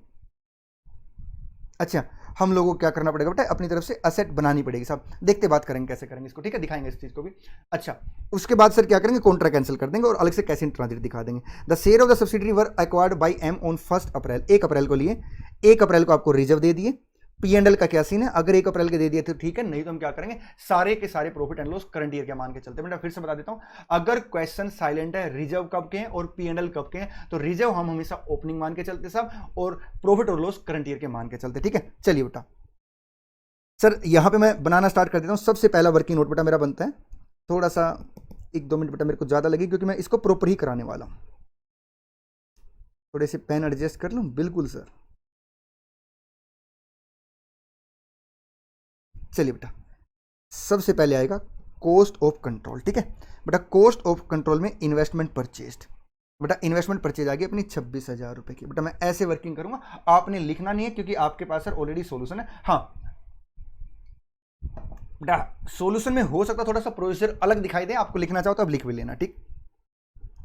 अच्छा, कोई डिविडेंड की रेक्टिफिकेशन तो है नहीं इसके अंदर, ठीक है। इसका मतलब मैं डायरेक्ट यहां से क्या कर दूंगा सब, माइनस कर दूंगा नेट असेट ऑफ कौन कौन सी company, E and N, E and N. एक तो इक्विटी शेयर कैपिटल 80%, बेटा 80% में डायरेक्ट यहां घटा दूं, हाँ सर यहां घटा दो आप, 80% आ जाएगा कितने से, 16,000 से, और equity share capital at the rate 75%। ये है सर किसकी, ई की, और ये है एन की, ठीक है। तो बेटा ये 75% आ जाएगा 7,500 से। बेटा यहां मेरा वर्किंग नोट रहेगा माइनॉरिटी इंटरेस्ट का, बैलेंस शीट के आइटम में मैं साथ साथ लिख के दिखा दूंगा आपको, ठीक है। सब माइनॉरिटी इंटरेस्ट के अंदर बेसिकली क्या क्या आने वाला, इक्विटी शेयर कैपिटल ई की आएगी 4000 से, और पहले ई है एन, ई है, एन की आएगी कितने से साहब, 2000 से, 2000 से नहीं 2500 से। चलिए बेटा, उसके बाद हम आगे बात करें तो क्या आएगा साहब, उसके बाद बेटा थर्ड वर्किंग नोट मेरा बनेगा कंसोलिडेट पी&एल का। मैं यहां से यहां पर जगह बना लेता हूं, कंसोलिडेट रिजर्व का बना लेते, रिजर्व भी ना यहाँ पे, तो थर्ड बनेगा कंसोलिडेट रिजर्व का, जिसके अंदर बेसिकली कितना रिजर्व है साहब मेरा 1800, ठीक है। ये मेरा एम लिमिटेड से। फोर्थ नोट बनेगा बेटा मेरा किसका, कंसोलिडेट पी&एल, जिसमें सर एम लिमिटेड मैं कितना दिखाऊंगा, जोड़ के दिखा दूंगा क्योंकि यहाँ पे रिवेन्यू और कैपिटल प्रॉफिट का कोई इशू होता ही नहीं है साहब। ये आ जाएगा 8500 रुपये से। चलिए साहब ठीक, शुरू करते हैं बेटा। सबसे पहले देखिए क्या हम लोग सबसे पहले क्या करते साहब, हम एओपी बनाते, लेकिन उससे पहले हम रेक्टिफिकेशन करते साहब, ठीक है। यहां पे एओपी शुरू कर देते साहब किसका, ई का, E limited, AOP E limited, particulars capital profit, revenue reserve, revenue profit और टोटल, ठीक है। तो सब ओपनिंग बैलेंस। बेटा थोड़ी सी हैंड राइटिंग है, पूरी खराब चल रही है, आप मैनेज कर लेना इस चीज़ को ना, क्योंकि बेटा अदरवाइज तो ये क्वेश्चन ही 1.5 घंटे का हो जाएगा, क्योंकि मैं समझा भी रहा हूँ साथ साथ, ठीक है। ओपनिंग रिजर्व देखिए साहब, ओपनिंग की अगर मैं बात करूँ बेटा, ऐसा कर लेते, ओपनिंग बैलेंस नहीं लिखते, ओपनिंग में फिर एक लाइन और लिखनी पड़ेगी, यहाँ लिख लेते रिजर्व। बोलो बेटा, रिजर्व अगर आप देखोगे तो मेरे ई के बना रहे हैं ना हम लोग, हाँ सर ई का बना रहे हैं बेटा, हमारे रिजर्व 1000 है यहाँ पे। अच्छा, कैपिटल रिजर्व उसने दे दिया मेरे को ऑलरेडी कितने से, 800 से, 200 आ गया। अगर मैं पी&एल की बात करूं बच्चे, तो पी&एल आएगा बेटा मेरा कितने कितने से, 2000 और 3800 से, ये आएगा 2000, ये आएगा 3800 से, ये आ जाएगा 5800 से। एडजस्टमेंट देखिए बेटा, सबसे पहले हम क्या करेंगे साहब, कोई भी अगर गलती तो उसे ठीक करें बेटा। यहाँ पे गलती क्या है, एक्रूड इंटरेस्ट बुक नहीं किया साहब, ठीक है।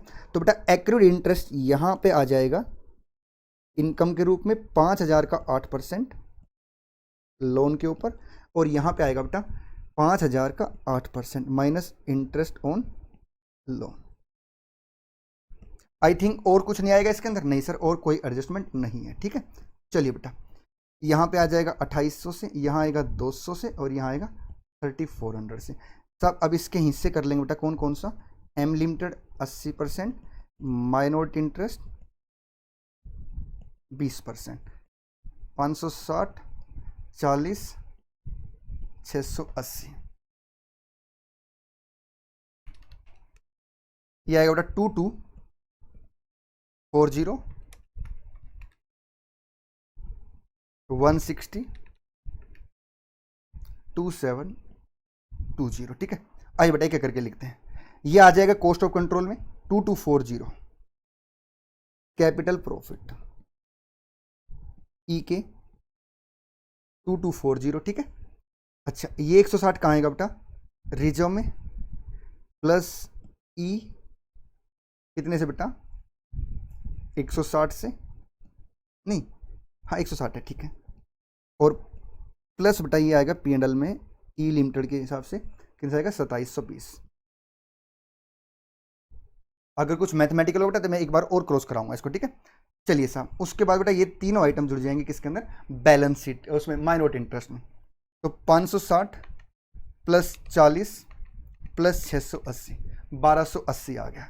तो बेटा यहाँ पे आ जाएगा प्लस ई लिमिटेड के प्रॉफिट 1280। लेकिन यहाँ पे एक बात और ध्यान देने वाली साहब, अगर कंपनी अपने यहाँ पे डिविडेंड डिक्लेयर करती साहब, तो उसके प्रॉफिट के मालिक 2 लोग थे, एक माइनॉरिटी इंटरेस्ट वाला और एक हम लोग, ठीक है, एज ए होल्डिंग कंपनी। बेटा आपको मैं बता देता हूँ सर, यहाँ पे AS 9 नहीं लगता। कंसोलिडेशन में क्या होता है साहब, जितने प्रॉफिट आपके हैं मतलब सब्सिडरी के, वही प्रॉफिट हमारे हैं, लेकिन सिर्फ माइनॉरिटी वालों को देने के लिए हमें लायबिलिटी बुक करनी पड़ेगी। मेरे पास 2 तरीके होते हैं साहब। एक तो तरीका क्या है कि जो डिविडेंड मैं यहाँ से घटा दूँ, यहाँ से जो डिविडेंड घटाऊंगा साहब, जो हिस्सा होल्डिंग का है उसे फिर से जोड़ूंगा साहब किसके अंदर, कंसोलिडेट पी&एल अकाउंट के अंदर, मैं यहाँ से डिविडेंड घटाऊंगा तो यहाँ पे सर जोड़ूंगा, और दूसरा मैं उसे एज ए लायबिलिटी दिखाऊंगा, माइनॉरिटी का कम हो जाएगा। हम शॉर्टकट में क्या करते हैं, हम कहते हैं सारा प्रॉफिट बांट लो, क्योंकि अल्टीमेट जो प्रॉफिट है वो किस किस को जाना साहब, होल्डिंग को जाना और माइनॉरिटी को। अब माइनॉरिटी को जो प्रॉफिट जाना साहब, माइनॉरिटी का मतलब क्या होता है, नेट एसेट का वो हिस्सा जो हमारे कंट्रोल में साहब, ठीक है, हमारे कंट्रोल में but not owned by us है, और हमें वो पैसा पे नहीं करना होता, एक बुक एंट्री होती है, लेकिन डिविडेंड का पैसा सर उनको पे करना होता है, इसलिए हम क्या करते हैं साहब, यहाँ पे डिविडेंड का पैसा निकाल लेते हैं साहब। माइनस आएगा डिविडेंड पेबल, बेटा किस रेट से, 10% से। अगर मैं 10% की बात करूं, मैं डिविडेंड पेबल की टेबल बना देता हूं साहब साथ साथ। एम का जो डिविडेंड पेबल आएगा अभी लिखवा देता हूं, पहले ई की बात कर लेते हैं सर। ई का 20% हिस्सा उनके पास है, तो 20% हिस्सा अगर उनके पास है, किसके पास, माइनॉरिटी के पास, तो सर इसका आएगा बेटा 10%, 2000, 2400 आ गया साहब, ठीक है। तो ई का आ जाएगा 400, और यहाँ पे सर डिविडेंड पेबल में 400 रुपये ई का माइनस कर दूंगा, ठीक है। लगे आता बेटा मैं एम का कर लेता हूँ, एम का कितने से आएगा 4000, तो यहाँ पे डिविडेंड पेबल आ जाएगा 4000 से, और यहाँ पे सर डिविडेंड पेबल आ जाएगा एम का 4000 से। तो ये बैलेंस शीट में लिख के दिखाऊंगा मैं आपको, ठीक है बेटा, बैलेंस शीट नहीं बनवा रहा मैं, यहीं से अमाउंट लिख के दिखा दूंगा आपको, ठीक। चलिए साहब, अब बेटा एओपी बनेगा किसका, ई के बाद एन का। चलिए, अगर एन का बनेगा बेटा तो सबसे पहले यहाँ पे क्या आएगा, particulars, capital profit, revenue reserve, revenue P and L, total. चलिए साहब, रिजर्व की बात करते हैं बेटा। रिजर्व मेरा कितना है, 900 रुपये है, और ओपनिंग था कितने से, 750 से। बेटा थाउजेंड्स में दिखा रहे हैं हम, 750, 900, तो ये आ जाएगा बेटा कितने से, 150 से आएगा। अगर मैं पी एंड एल अकाउंट की बात करूं, तो पी एंड एल अकाउंट जो बेटा मेरा आएगा वो आएगा बच्चे कितना कितना, 800 और 1800। कैपिटल में आएगा 800 और रिवेन्यू में आएगा 1800, यहाँ 2600 रुपये आ गया, ठीक है। अब इसका एक बार टोटल कर लेते हैं, क्या कर लेते हैं साहब, इसका टोटल कर बेटा, टोटल कितने से आएगा इसका,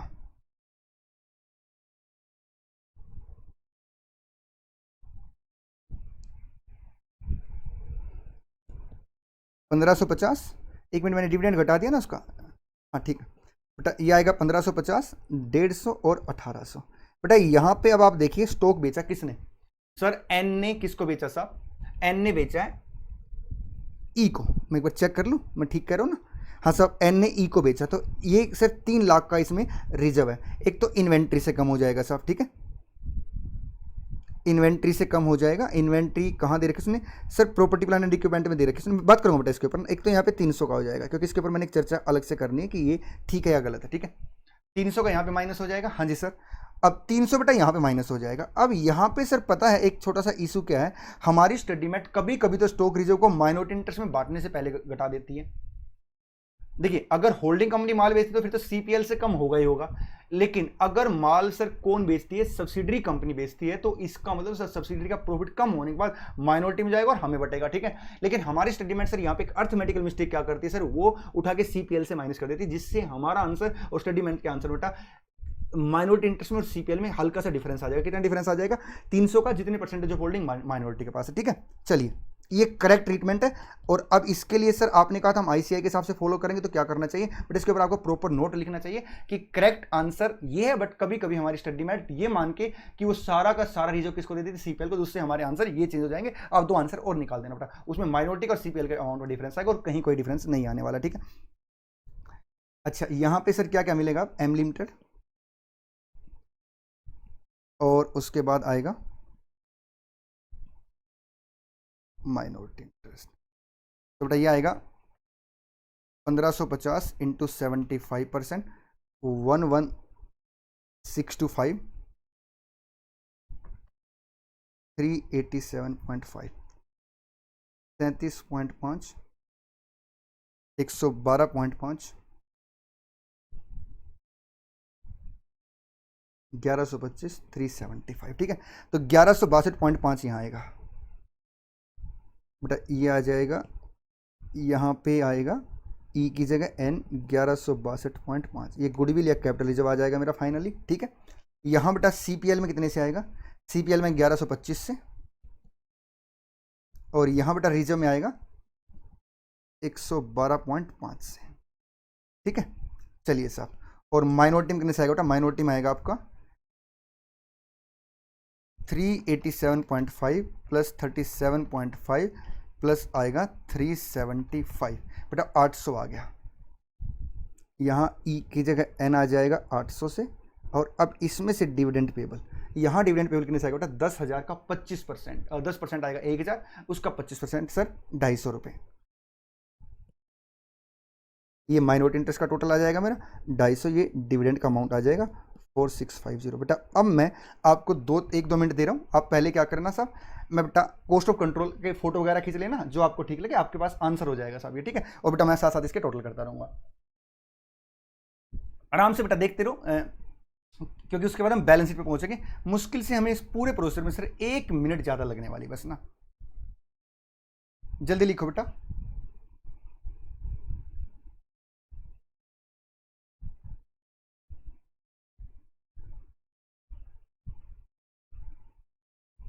चलिए बेटा सबसे पहले क्या आएगा यहाँ पे 26,000 माइनस 16,000 माइनस 7,500 माइनस 2240 माइनस 1162.5, बेटा 902.5 आएगा कैपिटल रिजर्व। बेटा मैं एक काम करता हूँ, एक एक आइटम को यहाँ लिखता रहता हूँ, यहाँ पे लिख देता हूँ कैपिटल रिजर्व, कैपिटल रिजर्व 902.5।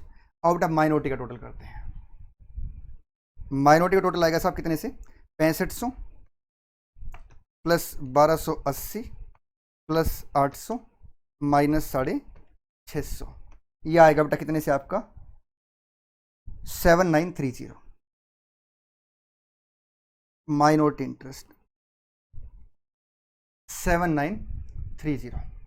चलें आगे, हाँ जी सर। आइए बेटा उसके बाद ले लेते हैं कॉन्सोलिडेट P&L अकाउंट, क्या ले लेते हैं कॉन्सोलिडेट P&L अकाउंट, ठीक है।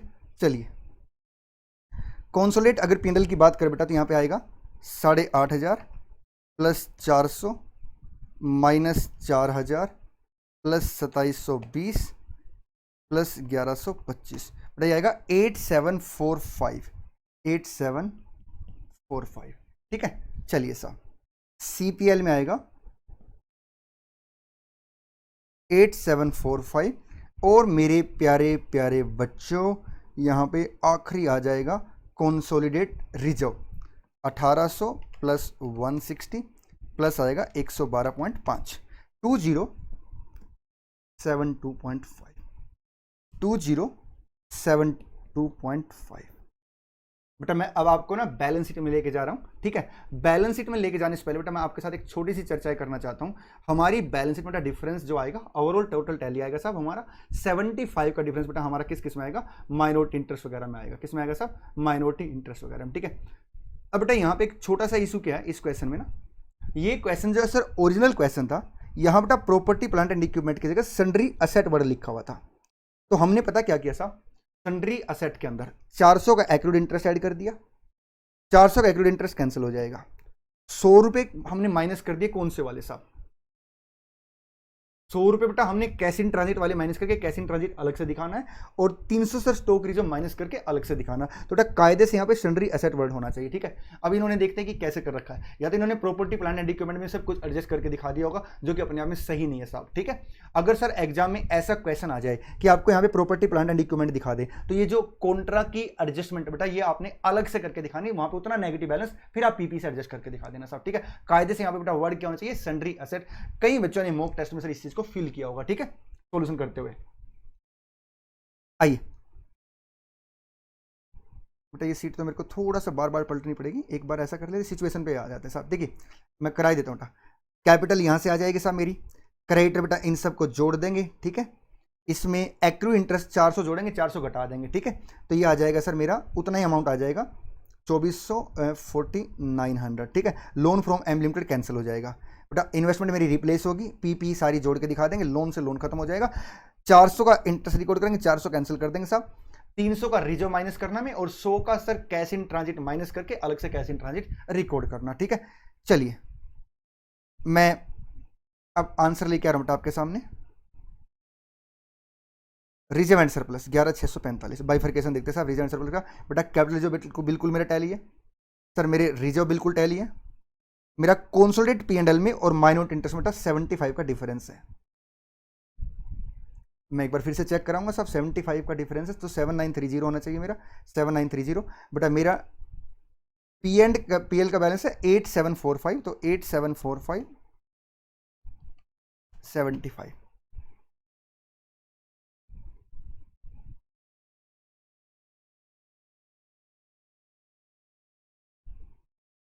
एक बार इसको अलग अलग कर लें, 1500 था, 7000 था, ठीक है। इंटरेस्ट ऑन लोन आ गया साहब 400 रुपये बिल्कुल। अच्छा 4000 का डिविडेंड आ गया, ये दोनों प्रॉफिट ऐड कर दिए 2720 1050। मैं अपना वर्किंग नोट चेक कर लेता हूँ एक बार में। देखिए 8500 हमने शुरू में लिखा ना, हाँ उन्होंने कितना कितना लिख रखा है 1500 और 7000, ठीक है। 400 रुपये हमने जोड़ा, एक मिनट, 400 इंस्टीट्यूट ने जोड़ दिया। डिविडेंड पेड हमने 4000 माइनस किया, बिल्कुल इन्होंने माइनस कर दिया, ठीक है।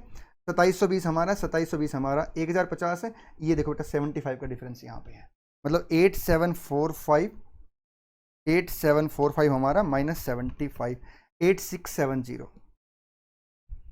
बेटा 75 का डिफरेंस, ठीक है। असेट में देखते हैं उन्होंने कैसे एडजस्ट किया सब। ये डिविडेंड बेटा हमारा भी आ गया, देखो सर इन्होंने प्रॉपर्टी प्लांट एंड इक्विपमेंट में एडजस्ट कर दिया और कैश इन ट्रांजिट को इग्नोर कर दिया। बेटा कायदे से पता क्या होना चाहिए सर, कायदे से पीपी तो सारी जोड़ के दिखा दो आप बेटा। ये अगर अदर असेट है तो 400 का इंटरेस्ट जुड़ेगा, 400 का इंटरेस्ट घटेगा, 100 का सर घटेगा कैश इन ट्रांजिट, और कैश इन ट्रांजिट अलग से आ जाएगा, 300 का रिजर्व घटेगा। बेटा आप ऐसे करके दिखाना बेटर रहेगा साहब, ठीक है। चलिए नेक्स्ट क्वेश्चन पे चलते बेटा। क्वेश्चन नंबर 3 पढ़िए बेटा जल्दी से, वैल्यूएशन का क्वेश्चन, इससे आसान कोई क्वेश्चन नहीं सर, पता नहीं इतना आसान क्वेश्चन 16 नंबर में दे दिया। जैसा क्वेश्चन ना इंस्टीट्यूट ने 3rd और 4th पूछ रखा ना, अगर ऐसा क्वेश्चन वो एग्जाम में पूछ लें तो चाहे बच्चा केरला में रहता हो या मुंबई में रहता हो साहब, ठीक है, वो इंडिया के किसी भी कोने से इंस्टीट्यूट पे के आगे आईटी आके मथा टेकेगा। इतना आसान सा क्वेश्चन दे रखा है ये बेटा। हालांकि ऐसा ही क्वेश्चन हमने अपने मॉक टेस्ट नंबर 2 में दे रखा था साहब, लेकिन हमने 8 मार्क्स का दे रखा था वो, ठीक है। चलिए मतलब ये मैं आपको बताना चाह रहा हूँ बेटा कि हम लोगों के जो मॉक टेस्ट पेपर है, हालांकि इससे पहले तो एक तो ऑलरेडी रिलीज भी हो चुका साहब, अगर आप देखोगे ना तो एक दो क्वेश्चन उससे भी कॉमन मिलेंगे आपको ना। ये मैं आपको बताने की कोशिश कर रहा हूँ बेटा कि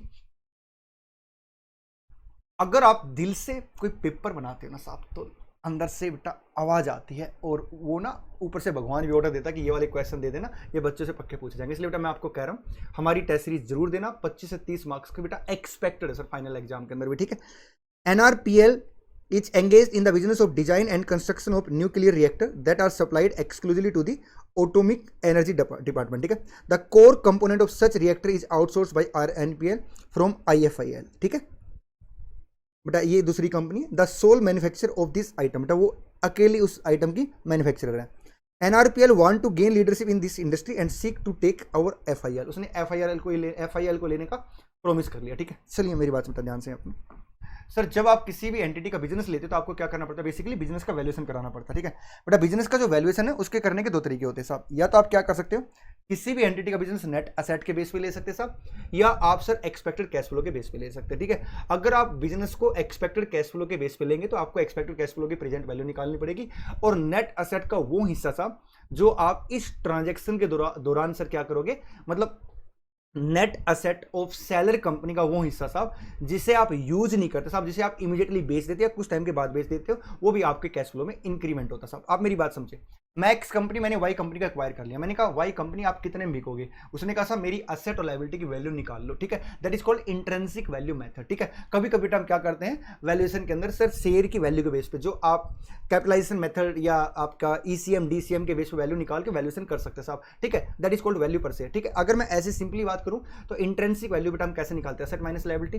तो मैं किसी एंटिटी कहता हूं साहब आप अपना बिजनेस बेच दो, वो एंटिटी कहते साहब मैं तो कैश फ्लो के हिसाब से पैसे लूंगी, तो मैं उसको जब अपने पास लेके आऊंगा तो मेरे पहले कैश फ्लो क्या थे और अब मेरे कैश फ्लो क्या, उनका डिफरेंस निकालूंगा, और नेट एसेट का वो हिस्सा सर जो आज मैं बेचूंगा या कुछ टाइम के बाद बेचूंगा। आप बोलोगे सर पूरी नेट एसेट क्यों नहीं लेंगे, बेटा पूरी नेट एसेट कैसे ले सकते, क्योंकि पूरी नेट एसेट तो हम ले नहीं सकते साहब, क्योंकि नेट एसेट तो हम लोग उससे जब बिजनेस एक्वायर कर लेंगे तो वो कैश फ्लो जनरेट करने में यूज करेंगे साहब, ठीक है। और नेट एसेट का वो हिस्सा सर जो कैश फ्लो जनरेट करने में मदद नहीं करता, उसे हम क्या करेंगे साहब आज बेच देंगे या उसकी लायबिलिटी की पेमेंट कर देंगे, ठीक है, और उसे कंसिडर कर लेंगे, ठीक।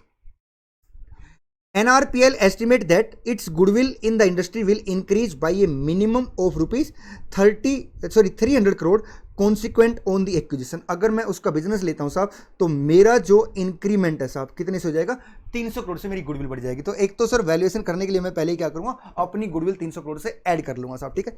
NRPL has made the following calculation of the economic benefit presently available and that foreseen as result of the acquisition, ठीक।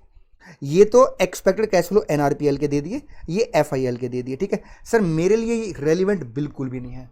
हाँ, अगर मेरे से उस क्वेश्चन ने पूछ लिया कि आपको एफआईएल का इंडिपेंडेंट वैल्यूएशन करना, फिर ये मेरे लिए कैश फ्लो रेलिवेंट है साहब। अगर वो इसके बारे में नहीं कहता इंडिपेंडेंट वैल्यूएशन के बारे में, तो मैं क्या करूंगा, जो भी कैश फ्लो नए आएंगे उसमें से ये वाले कैश फ्लो माइनस कर दूंगा साहब, और जो भी उसमें से क्या करूंगा, ये वाले कैश फ्लो माइनस कर दूंगा, और उसके बाद सर उन सब की पीवी निकाल लूंगा, प्लस नेट एसेट का वो हिस्सा सर जो मैं आज बेचूंगा या लायबिलिटी की पेमेंट करूंगा उसे कंसीडर कर लूंगा, प्लस 300, ठीक है।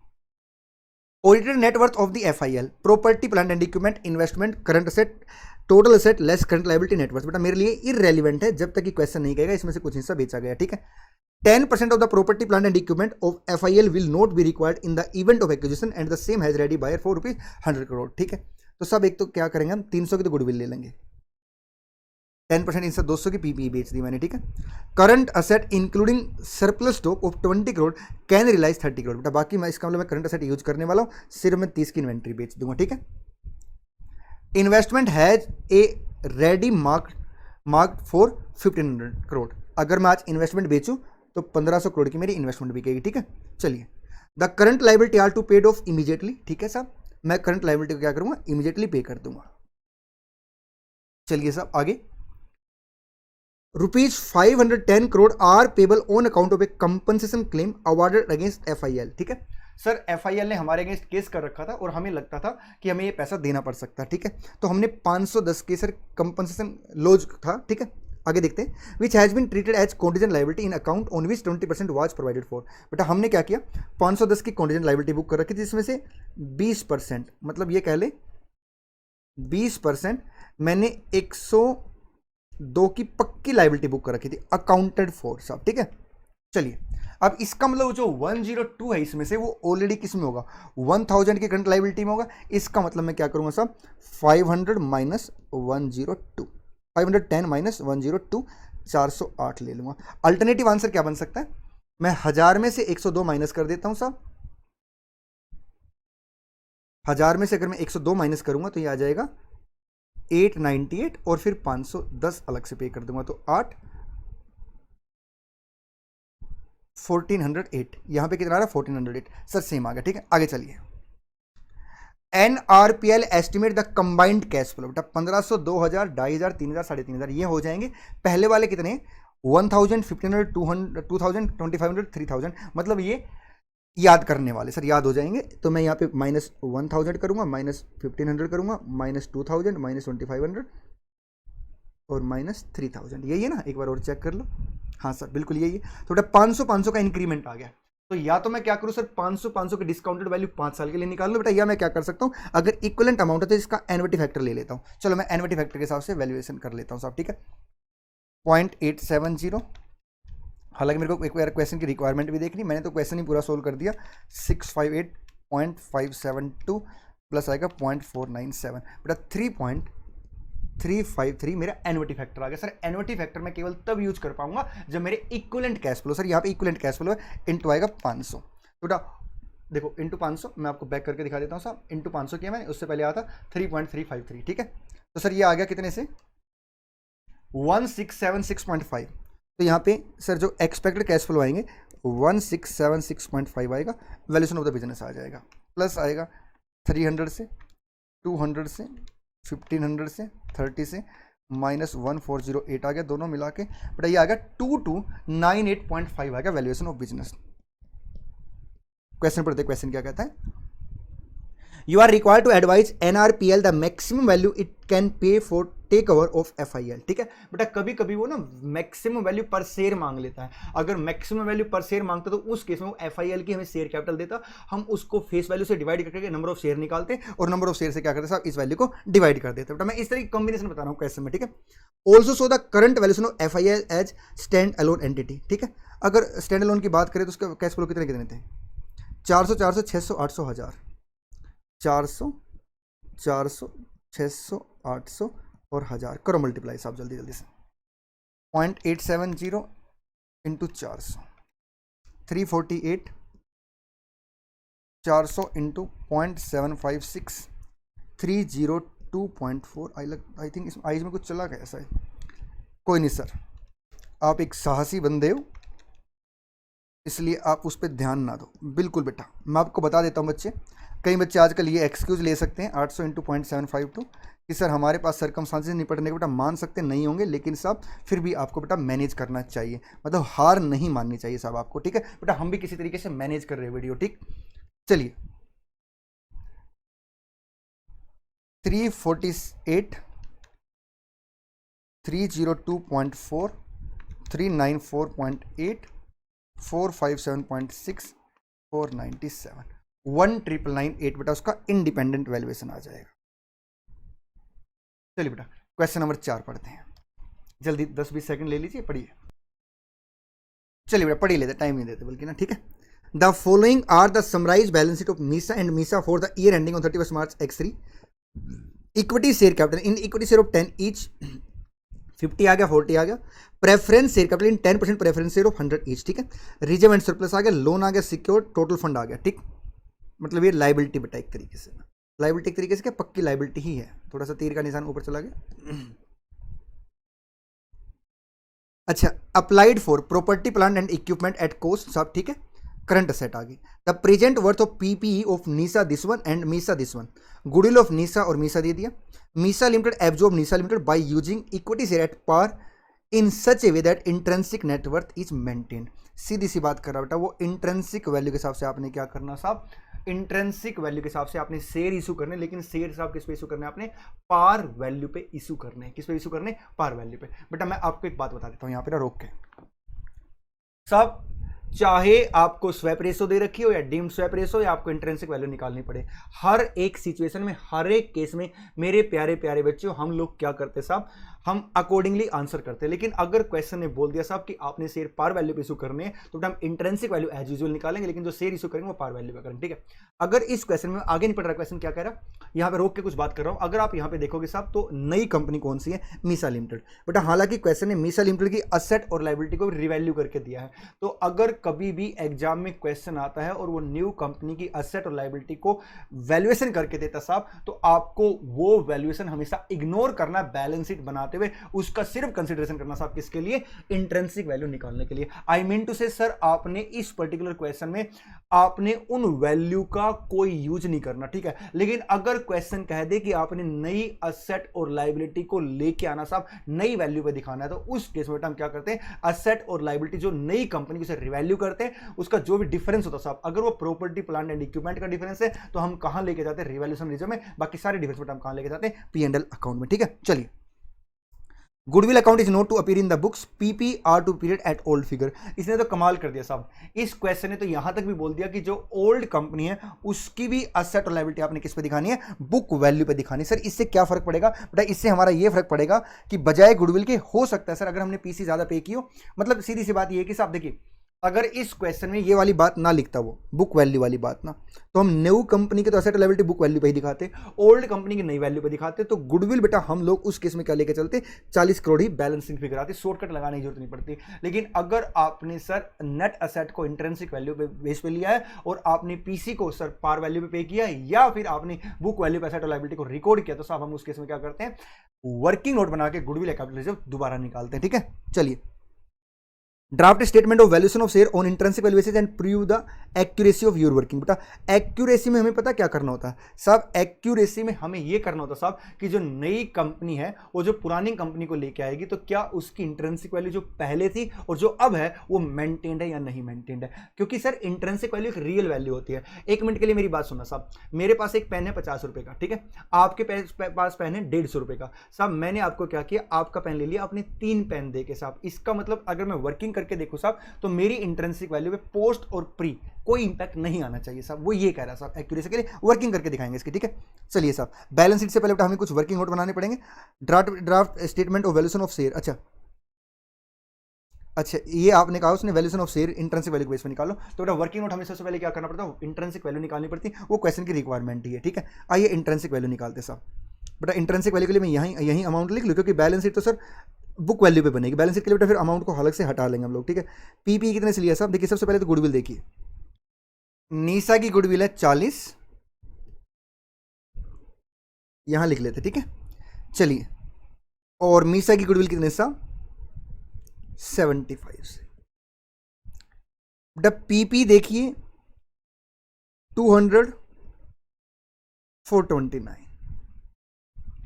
चलिए बेटा current asset as it is आ जाएगी, ठीक है।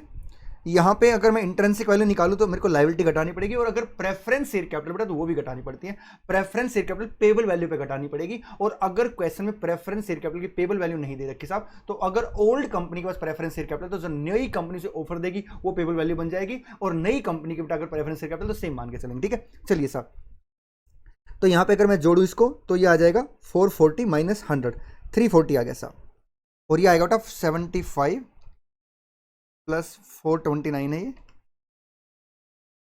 प्लस बेटा 200 माइनस 100 की लाइबिलिटी है, और 60 की प्रेफरेंस शेयर कैपिटल है, 544 ये आ गया साहब, 544। तो डिवाइड किससे कर देंगे, नंबर ऑफ शेयर से, यहाँ पे 10 का 1 है तो 5, 68, और यहाँ पे सर 4, 544 डिवाइड बाई 4, 136। तो बेटा इंट्रिंसिक वैल्यू 68 और 136 आ गई, ठीक है।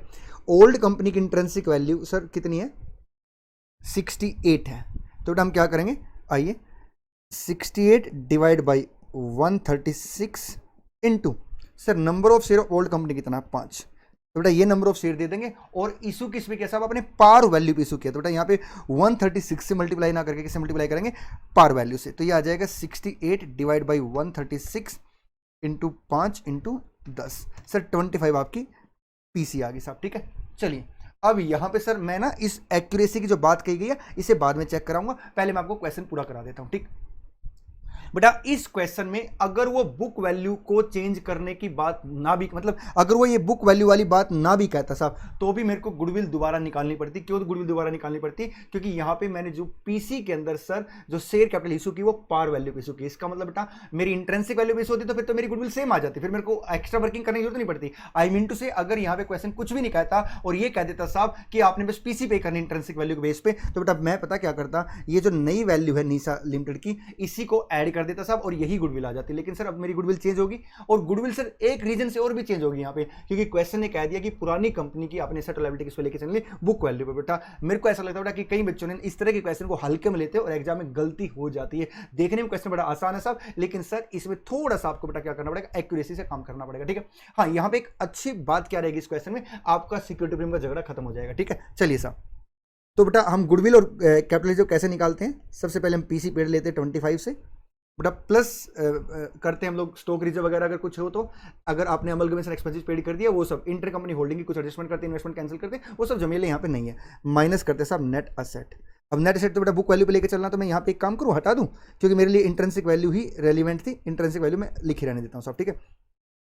यहाँ पे अगर मैं असेट की बात करूँ 350 माइनस 100, 350 की असेट आ गई नेट असेट, और 100 की मेरी क्या आ गई लायबिलिटी आ गई, तो 250, तो बेटा 225 मेरा क्या आ जाएगा, कैपिटल रिजर्व आ जाएगा। आइए बैलेंस शीट का टोटल करते हैं साहब, 40 तो मेरी एग्जिस्टिंग कैपिटल होगी, ठीक है। 25 बेटा मैंने क्या किया, शेयर होल्डर को दिया ओल्ड कंपनी के, ये वाली कैपिटल देखिए साहब 25, तो यहां लिख लेता हूं मैं 40 प्लस 25 65, 60 एज इट इज आ जाएगा साहब। रिजर्व मेरे 150 ये 225 ही है, तो मैं 225 इसमें जोड़ दूंगा साहब, मैं इस साइड लिख कर दिखा देता हूँ, ये 375 हो जाएगा, ठीक है। चलिए 65, अरे एक मिनट, लाइबिलिटी भी ऐड होगी ना, बैलेंस ये तो शेयर होल्डर फंड हो गया ना, liability sir as it is 200 की आ जाएगी, 100 ये 200, ठीक। असेट में 300 की पीपी आ जाएगी, 400 की सर करंट असेट आ जाएगी 700, इसका टोटल एक बार चेक कर लेते हैं, 65 प्लस 60 प्लस 375 प्लस 200, 700 से मेरी बैलेंस शीट टैली होगी। ठीक है, अब एक्यूरेसी में सर हमें पता क्या चेक करना है। एक्यूरेसी में बेटा हम क्या करते हैं, असेट और लाइबिलिटी को मार्केट वैल्यू पे लेके आते हैं और जो नई कैपिटल है सर उससे डिवाइड कर लेते हैं। अगर मेरी इंट्रिंसिक वैल्यू, देखिए पहले कितनी थी मेरी इंट्रिंसिक वैल्यू 136, और अगर अभी भी 136 मेरी इंट्रिंसिक वैल्यू तो मेरी एक्यूरेसी है। सर एक्यूरेसी चेक करने के लिए दो तरीके से, या तो आप इक्विटी मेथड लगा सकते हैं, मतलब कैपिटल प्लस जो असेट की मार्केट वैल्यू में चेंज है, या असेट और लाइबिलिटी की मार्केट वैल्यू साहब। ठीक है, मैं आपको दोनों तरीके से एक्यूरेसी चेक करा देता हूं, बट अल्टीमेट मेरी इंट्रिंसिक वैल्यू 136 आनी चाहिए साहब। ठीक है, इस नई के हिसाब से। ठीक, अगर बेटा मैं बात करूं इस पूरे इस वाले बिजनेस की, अब मैं इस बिजनेस की बात करूंगा साहब। ठीक है, तो इस वाले बिजनेस में एक तो ध्यान रखना कि हमारी जो शेयर कैपिटल है वो 65 करोड़ है, तो मतलब 6.5 करोड़ के मेरे नंबर ऑफ शेयर है साहब। ठीक है, ये याद रखना बस आप। देखिए मेरी गुडविल कितने से आएगी सर रियल में मार्केट में, 115 की मेरी गुडविल है, दोनों को जोड़ के दिखा देंगे ना। मेरी जो पीपी है ये 629 की आएगी साहब, पीपी 629 की आएगी। अच्छा, अगर मैं बात करूं साहब उसके बाद करंट असेट मेरी 400 की आएगी, सिक्योर्ड लोन मेरे कितने के आएंगे साहब 200 के आएंगे, घटा दो, ये आएगा 115 प्लस 629। बताइए 629 क्या है कि दोनों मैंने पीपी जोड़ दी है, ये सही से लिख दिया मैंने। मैं दोबारा बोलता हूँ 115 प्लस 629 प्लस 400 माइनस 200, सर ये 944 आ जाएगी। करंट सिक्योर्ड लोन हो गया, हाँ जी। चलिए अगर मैं इसे डिवाइड कर दूं, इसमें से मैं क्या घटाऊंगा सबसे पहले, रुको प्रीफरेंस शेयर कैपिटल भी घटाऊंगा साहब, क्योंकि ये जो फंड आया शेयर होल्डर फंड आया साहब, मेरे को चाहिए इक्विटी वालों के लिए, तो -60 884 आ गया, डिवाइड बाई अगर मैं 6.5 करोड़ कर दूं नंबर ऑफ शेयर, तो डिवाइड बाई 6.5 करोड़ 136 एक्यूरेसी आ गई। ठीक है, दूसरा तरीका और होता है, इसका दूसरा तरीका क्या होता है, आप शेयर होल्डर फंड ले लो साहब, इक्विटी वाले लेना बेटा, प्रेफरेंस वाले नहीं। 65 की इक्विटी शेयर कैपिटल, 375 के रिजर्व एंड सरप्लस। अच्छा, गुडविल अगर आपकी इंक्रीज होगी तो आपका प्रॉफिट इंक्रीज हो जाएगा कितने से, 115 से, और मेरे बच्चे आपकी पीपी की जो बुक वैल्यू बेटा वो 300 है, और रियल में मार्केट वैल्यू कितनी 629 है, तो 329 ही हो जाएगी। अब टोटल करके देखना है इसका, आई थिंक सेम आ जाना चाहिए सर, आई थिंक क्या पक्का सेम आना चाहिए, अगर सेम नहीं तो कुछ गलती हुई है। 375 115 प्लस 329 884 लो बेटा, डिवाइड बाई 6.5 136। ठीक, आइए बेटा एक बार इसका मैं सॉल्यूशन टिक करा दूं आपको। जी सर प्लीज, लो बच्चे सॉल्यूशन की अगर मैं बात करूं बेटा तो क्वेश्चन, अच्छा हम तो पीछे थे ना, अब इसके बाद हमने सॉल्यूशन को टिक किए नहीं, आपके पास सॉल्यूशन होंगे आपने टिक कर लिए होंगे। हाँ ये उतना ही आया था, ये ठीक है। चलो बेटा 700 से आ गया, देखो बिल्कुल सारी चीज़ें वही लिखी, एक्यूरेसी चेक कर लो, इसने इक्विटी मेथड से एक्यूरेसी चेक करा रखी। ठीक है, चलिए ये क्या, अच्छा इंट्रिंसिक वैल्यू वगैरह के लिए कैपिटलिज्म निकाल दिया। 225 है, हमारा कितना था सर, हमारा भी 225 ही था। चलिए बेटा नेक्स्ट क्वेश्चन देखते हैं, नेक्स्ट क्वेश्चन किसका है बेटा, नेक्स्ट क्वेश्चन है मेरा शेयर बेस्ड पेमेंट का, बड़ा प्यारा सा क्वेश्चन है। At the beginning of year 1, the enterprise grant 100 stock option to each of its 500 employee, conditional upon the employee remaining in the employment of the enterprise during the vesting period। बेटा मैं इस question को कराने से पहले ना आपको बड़ी प्यारी सी एक बात बताता हूँ। शेयर बेस्ड पेमेंट का ये जो क्वेश्चन है सर, इस लेवल का क्वेश्चन सबसे ज्यादा बच्चा यही पे गलती करता है। मेरी वर्डिंग सुन लो बेटा ध्यान से, पानी पिया बेटा बीच में, ठीक है। बच्चा सबसे ज्यादा गलती इसी कंसेप्ट में करता है। वो कंसेप्ट में गलती क्यों करता है मैं आपको बताता हूँ। जितने भी शेयर बेस्ड पेमेंट के क्वेश्चन है साहब, एक्चुअली शेयर बेस्ड पेमेंट की जगह बेटा हम ईसोप वर्ड बोलेंगे, ठीक है। शेयर बेस्ड पेमेंट बेटा हम इंडेस की दुनिया में यूज करते हैं, ठीक। जितने भी मेरे ईसोप के क्वेश्चन है ना, ईसोप के क्वेश्चन में वेस्टिंग पीरियड ऐसे दिया होता है, वेस्टिंग पीरियड 3 साल, वेस्टिंग पीरियड 2 साल, वेस्टिंग पीरियड 5 साल, ठीक है सर। सब्जेक्टिव नहीं होता कभी वेस्टिंग पीरियड ना, यहाँ पे सब्जेक्टिव है। मैं इसके लिए एक एग्जांपल देता हूँ साहब। एक बंदा है मेरे पास आता साहब, कहता साहब मैं ना बड़ा अच्छा काम करता हूँ। मैंने कहा बहुत बढ़िया सर, मैं आपकी कंपनी में जॉब करना चाहता हूँ साहब। हमने कहा ऐसे लोगों का हमारी कंपनी में मोस्ट वेलकम। उसने कहा साहब आप दोगे क्या? मैंने कहा साहब देखिए, अगर आपको लगता है आप अच्छे एफर्ट्स करते तो आप मेरे को ना 1 साल में 1 लाख का प्रॉफिट कमा के दो। उसने कहा चुटकियों का काम है। मैंने कहा अगर चुटकियों का काम है तो 1000 क्या ले लेना मेरे से, ईसोप ले लेना। मैंने कहा ठीक है सर। और उसने कहा सर अगर मान लो मैं 1 साल में 1 लाख प्रॉफिट आपको नहीं दे पाया, मैंने कहा बाय बाय। कहता साहब गड़बड़ हो जाएगी, बाई चांस कुछ मिस्टेक होगी तो। हमने कहा कोई बात नहीं, तू चिंता मत कर, ईयर 1 एंड ईयर 2 में क्या कर, हमें 1,80,000 कमा के दे दे। उसने कहा वेरी गुड सर, ये ठीक है। मैंने कहा अगर ऐसा करता तो 1000 ईसोप लेके चले जाना, और अगर ऐसा नहीं करता साहब तो ईसोप कैंसिल कर देंगे। वो कहता सर ना थोड़ा सा मौका और दो। हमने कहा कोई बात नहीं, year 1 year 2 and year 3 2.5 lakh कमा के दे दे। अगर कमा के देगा तो हम आपको 1000 ईसोप दे देंगे, अदरवाइज बाय बाय, अब इससे ज़्यादा नहीं, ठीक है। अब आप मेरी बात सुनो, खुदा ने खास्ता मान लो वो बंदा मेरे को पहले साल ही 1 लाख कमा के दे दे, तो मैं उसे 1 साल में ही ईसोप दे दूंगा। और जब मैं उसे 1 साल में ही ईसोप दे दूंगा साहब, इसका मतलब मेरे को क्या करना पड़ेगा, अपने ईसोप का खर्चा सर मैं 1 ही साल में बुक कर लूंगा। बेटा मैं आपको यहाँ पे रोक के बता रहा हूँ, अराउंड 64 मिनट्स में पूरा मैंने एसबीपी करा रखा साहब, रिवीजन वीडियो के रूप में बेटा यूट्यूब पे वीडियो डाल रखे, ठीक है। हाँ, कई बच्चों को ये पूछते हैं सर कि जब आपका फास्ट ट्रैक बैच है या रेगुलर बैच है, क्या उसकी वीडियो आपने डाल रखी? बेटा मैंने उसकी कोई वीडियो नहीं डाल रखी साहब अपने यूट्यूब चैनल पर ना, मैंने बेटा सिर्फ रिवीजन वीडियो डाल रखी, ठीक है, क्योंकि वहाँ बेटा थोड़ी सी कंपेरेटिवली स्पीड और क्वेश्चन बहुत ज़्यादा होते हैं सब रिवीजन वीडियो में, हम सिर्फ रिवीजन कराते हैं, ठीक है। चलिए, लेकिन आपको मैं इतना बता देता हूँ, अगर आप रिवीजन वीडियो देखोगे तो आप वहां से अंदाजा लगा लेना कि जब हम रिवीजन वीडियो में ये कवरेज देते तो बाकी में क्या देते होंगे सब, ठीक है। चलिए, क्योंकि बेटा हम लोग ना फास्ट ट्रैक में भी 100% कोर्स कराते हैं, क्योंकि मेरा अपना मानना है फास्ट ट्रैक का कतई मतलब ये नहीं होता कोर्स कम कराना, फास्ट ट्रैक का मतलब होता है सिस्टमेटिक तरीके से जल्दी कराना, लेकिन 100% कोर्स के साथ, ठीक। चलिए, अब मान लो खुदा ने खास्ता यहाँ पे बंदा कहता साहब कि मैं, मतलब बंदा क्या, मान लो वो 1 साल में सर 1 लाख का प्रॉफिट हमें कमा के नहीं देता। अगर वो 1 साल में हमें 1 लाख का प्रॉफिट कमा के नहीं देता साहब, तो इसका मतलब सर मैं उसके ईसोप कैंसिल नहीं कर रहा, बल्कि उसे 1 साल का मौका और दे रहा हूं।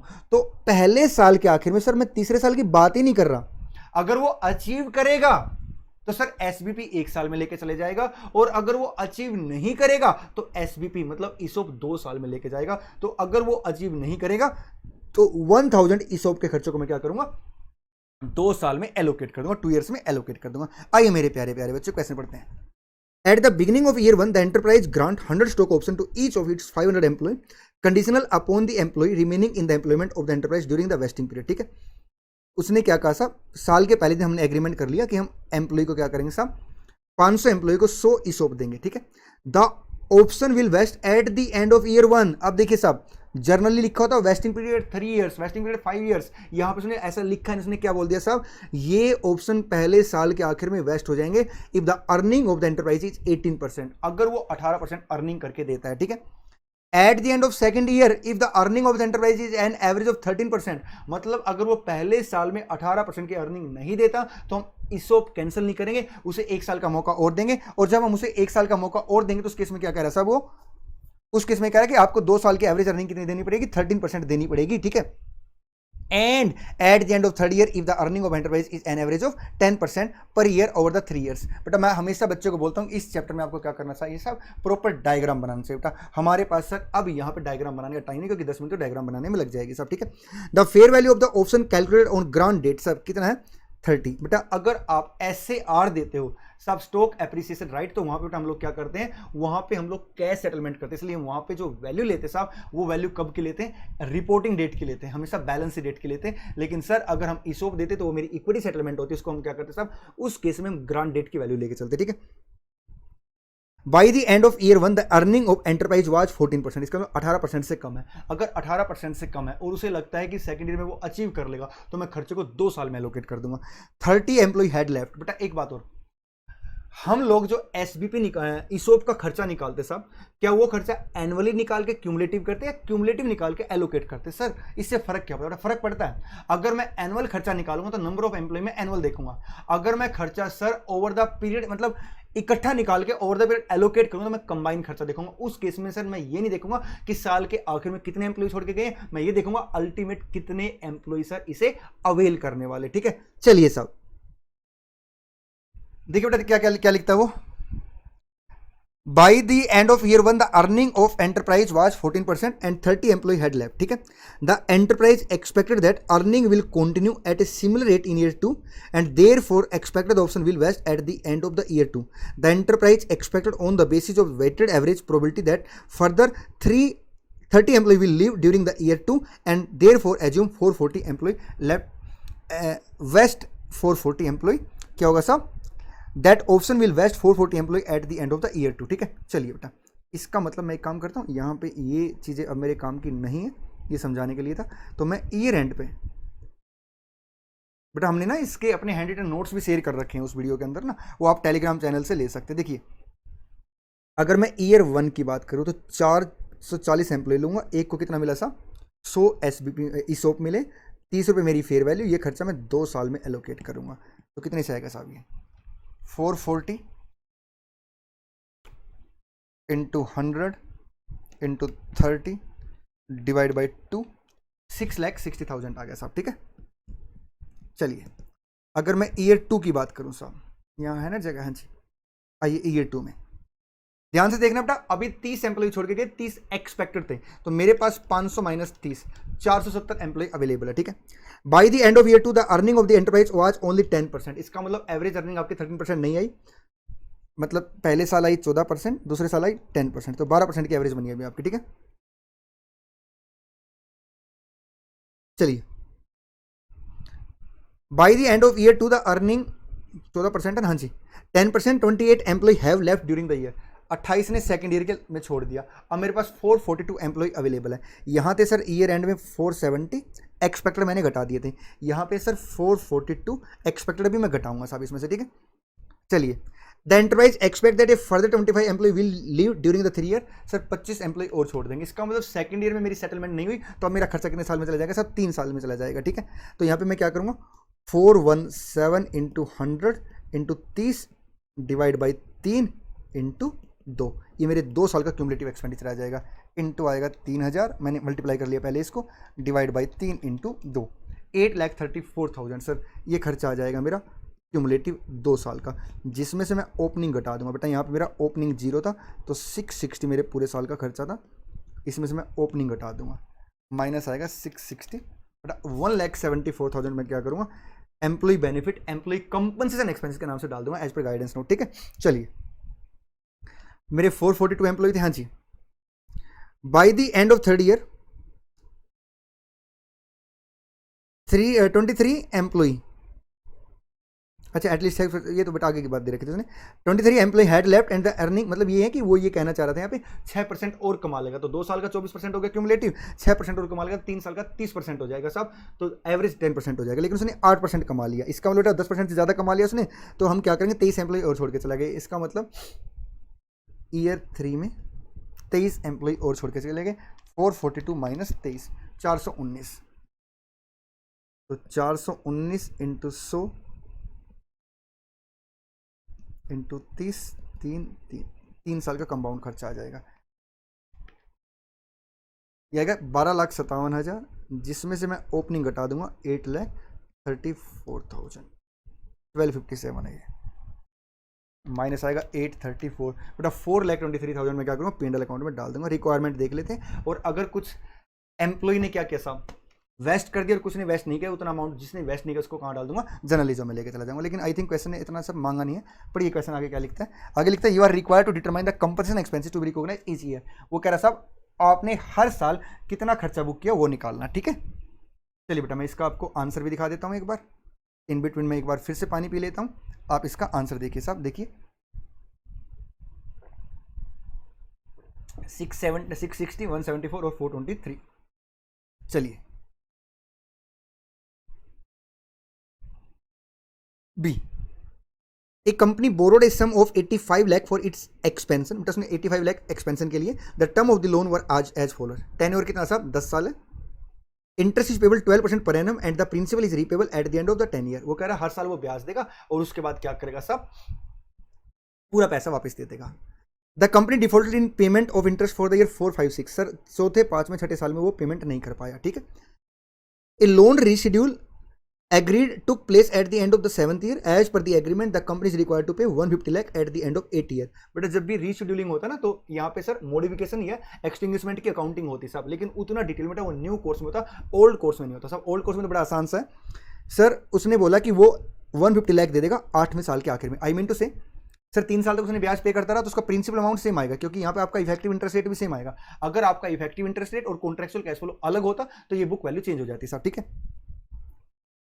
You are required to calculate the additional amount to be paid on account of rescheduling and also the book value of the loan at the end of 8th year when reschedule take place, assuming interest will compound if in case of default, ठीक है बेटा। चौथे 5वें 6ठे साल में उसने ब्याज नहीं दिया, उसके बाद उसने रीशेड्यूल करा लिया, अब हमें यहाँ पे ये नहीं पता साहब कि 7वें और 8वें साल में उसने ब्याज दिया नहीं दिया, बेटा हम ये मान के चलेंगे वहाँ पे ब्याज उसने पे नहीं किया क्योंकि रीशेड्यूल उसने अलाउ करा लिया साहब, ठीक है। चलिए तो यहाँ पे इसका मतलब 5 साल का कंपाउंड इंटरेस्ट लग जाएगा आपका, 4th year 5th year 6th year 7th year 8th year, तो 85 इंटू 1 पॉइंट क्या रेट है 12%, 1.12, 1.12, 1.12, तो बेटा ये आ जाएगा 85 इंटू 1.12 1 2 3 अरे एक मिनट 2 3 4 5 बेटा ये आएगा 149.79 149.79 है तो 80 कर लो, ठीक है। ये बुक वैल्यू आ गई, आपने रियल में 150 पे किया तो -150, तो बेटा ये आ जाएगा आपका 0.20, ठीक है। 0.20 बेटा क्या आ जाएगा आपका एक्सेस अमाउंट आ जाएगा। एक बार इसका भी आंसर हम लोग देख लेते हैं साहब एक बार।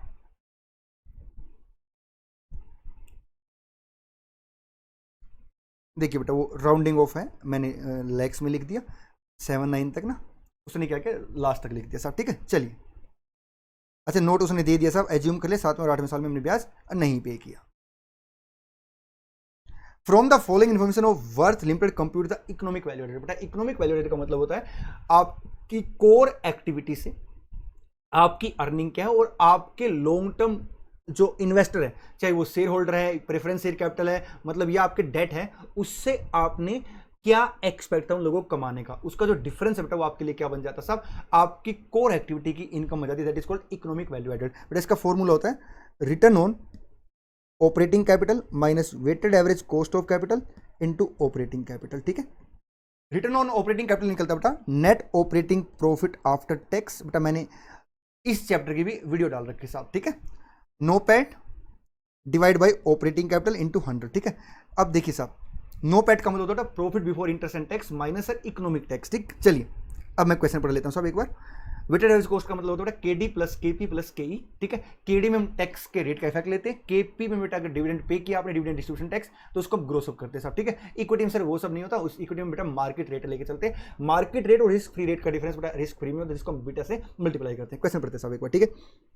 Share capital 2000, reserve and surplus 4000, तो equity share holder fund sir कितने से आ गया मेरा 6000 से।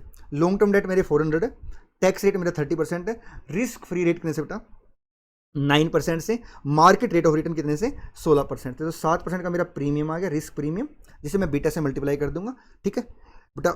मार्केट रेट ऑफ रिटर्न उस पर्टिकुलर इंडस्ट्री का रेट होता है, लेकिन हमें रेट बेटा किसको लेना था कंपनी का। मार्केट में और कंपनी में सर जो डिफरेंस है, क्योंकि देखिए सर इंडस्ट्री के रेट में और उस पर्टिकुलर इंडस्ट्री में उस कंपनी के रेट में जो डिफरेंस है उसके फैक्टर होते हैं साहब, रिस्क फैक्टर, जिसकी वजह से जिसको हम किससे मापते हैं बीटा से मापते हैं साहब, ठीक है। इंटरेस्ट 40 लाख, ये इंटरेस्ट बेटा इंटरेस्ट रेट के लिए काम आएगा, क्योंकि इंटरेस्ट को हम पीबीआईटी से कभी भी नहीं घटाते साहब, ठीक है। बीटा फैक्टर आ गया, पीबीआईटी आ गया, टैक्स रेट दिया क्वेश्चन ने कहीं 30% दिया। चलो सर सोल्यूशन शुरू कर लेते हैं। सबसे पहले बेटा मैं क्या निकालूंगा आरओओसी, ठीक है। आरओओसी कैसे निकलेगा, नो पैट 2000 माइनस 30%, यह आएगा 1400, नो पैट आ गया, डिवाइड बाई मेरी ऑपरेटिंग कैपिटल आ जाएगी बेटा कितने से, इन दोनों को जोड़ लूंगा 6400, मतलब डेट को और इक्विटी शेयर होल्डर फंड दो, इसलिए मैंने बोले आप अलग अलग 3 आइटम भी बोल सकते हैं साहब। 6400 इंटू 100, 1400 डिवाइड बाई 6400 बेटा ये आएगा 21.875% आ गया।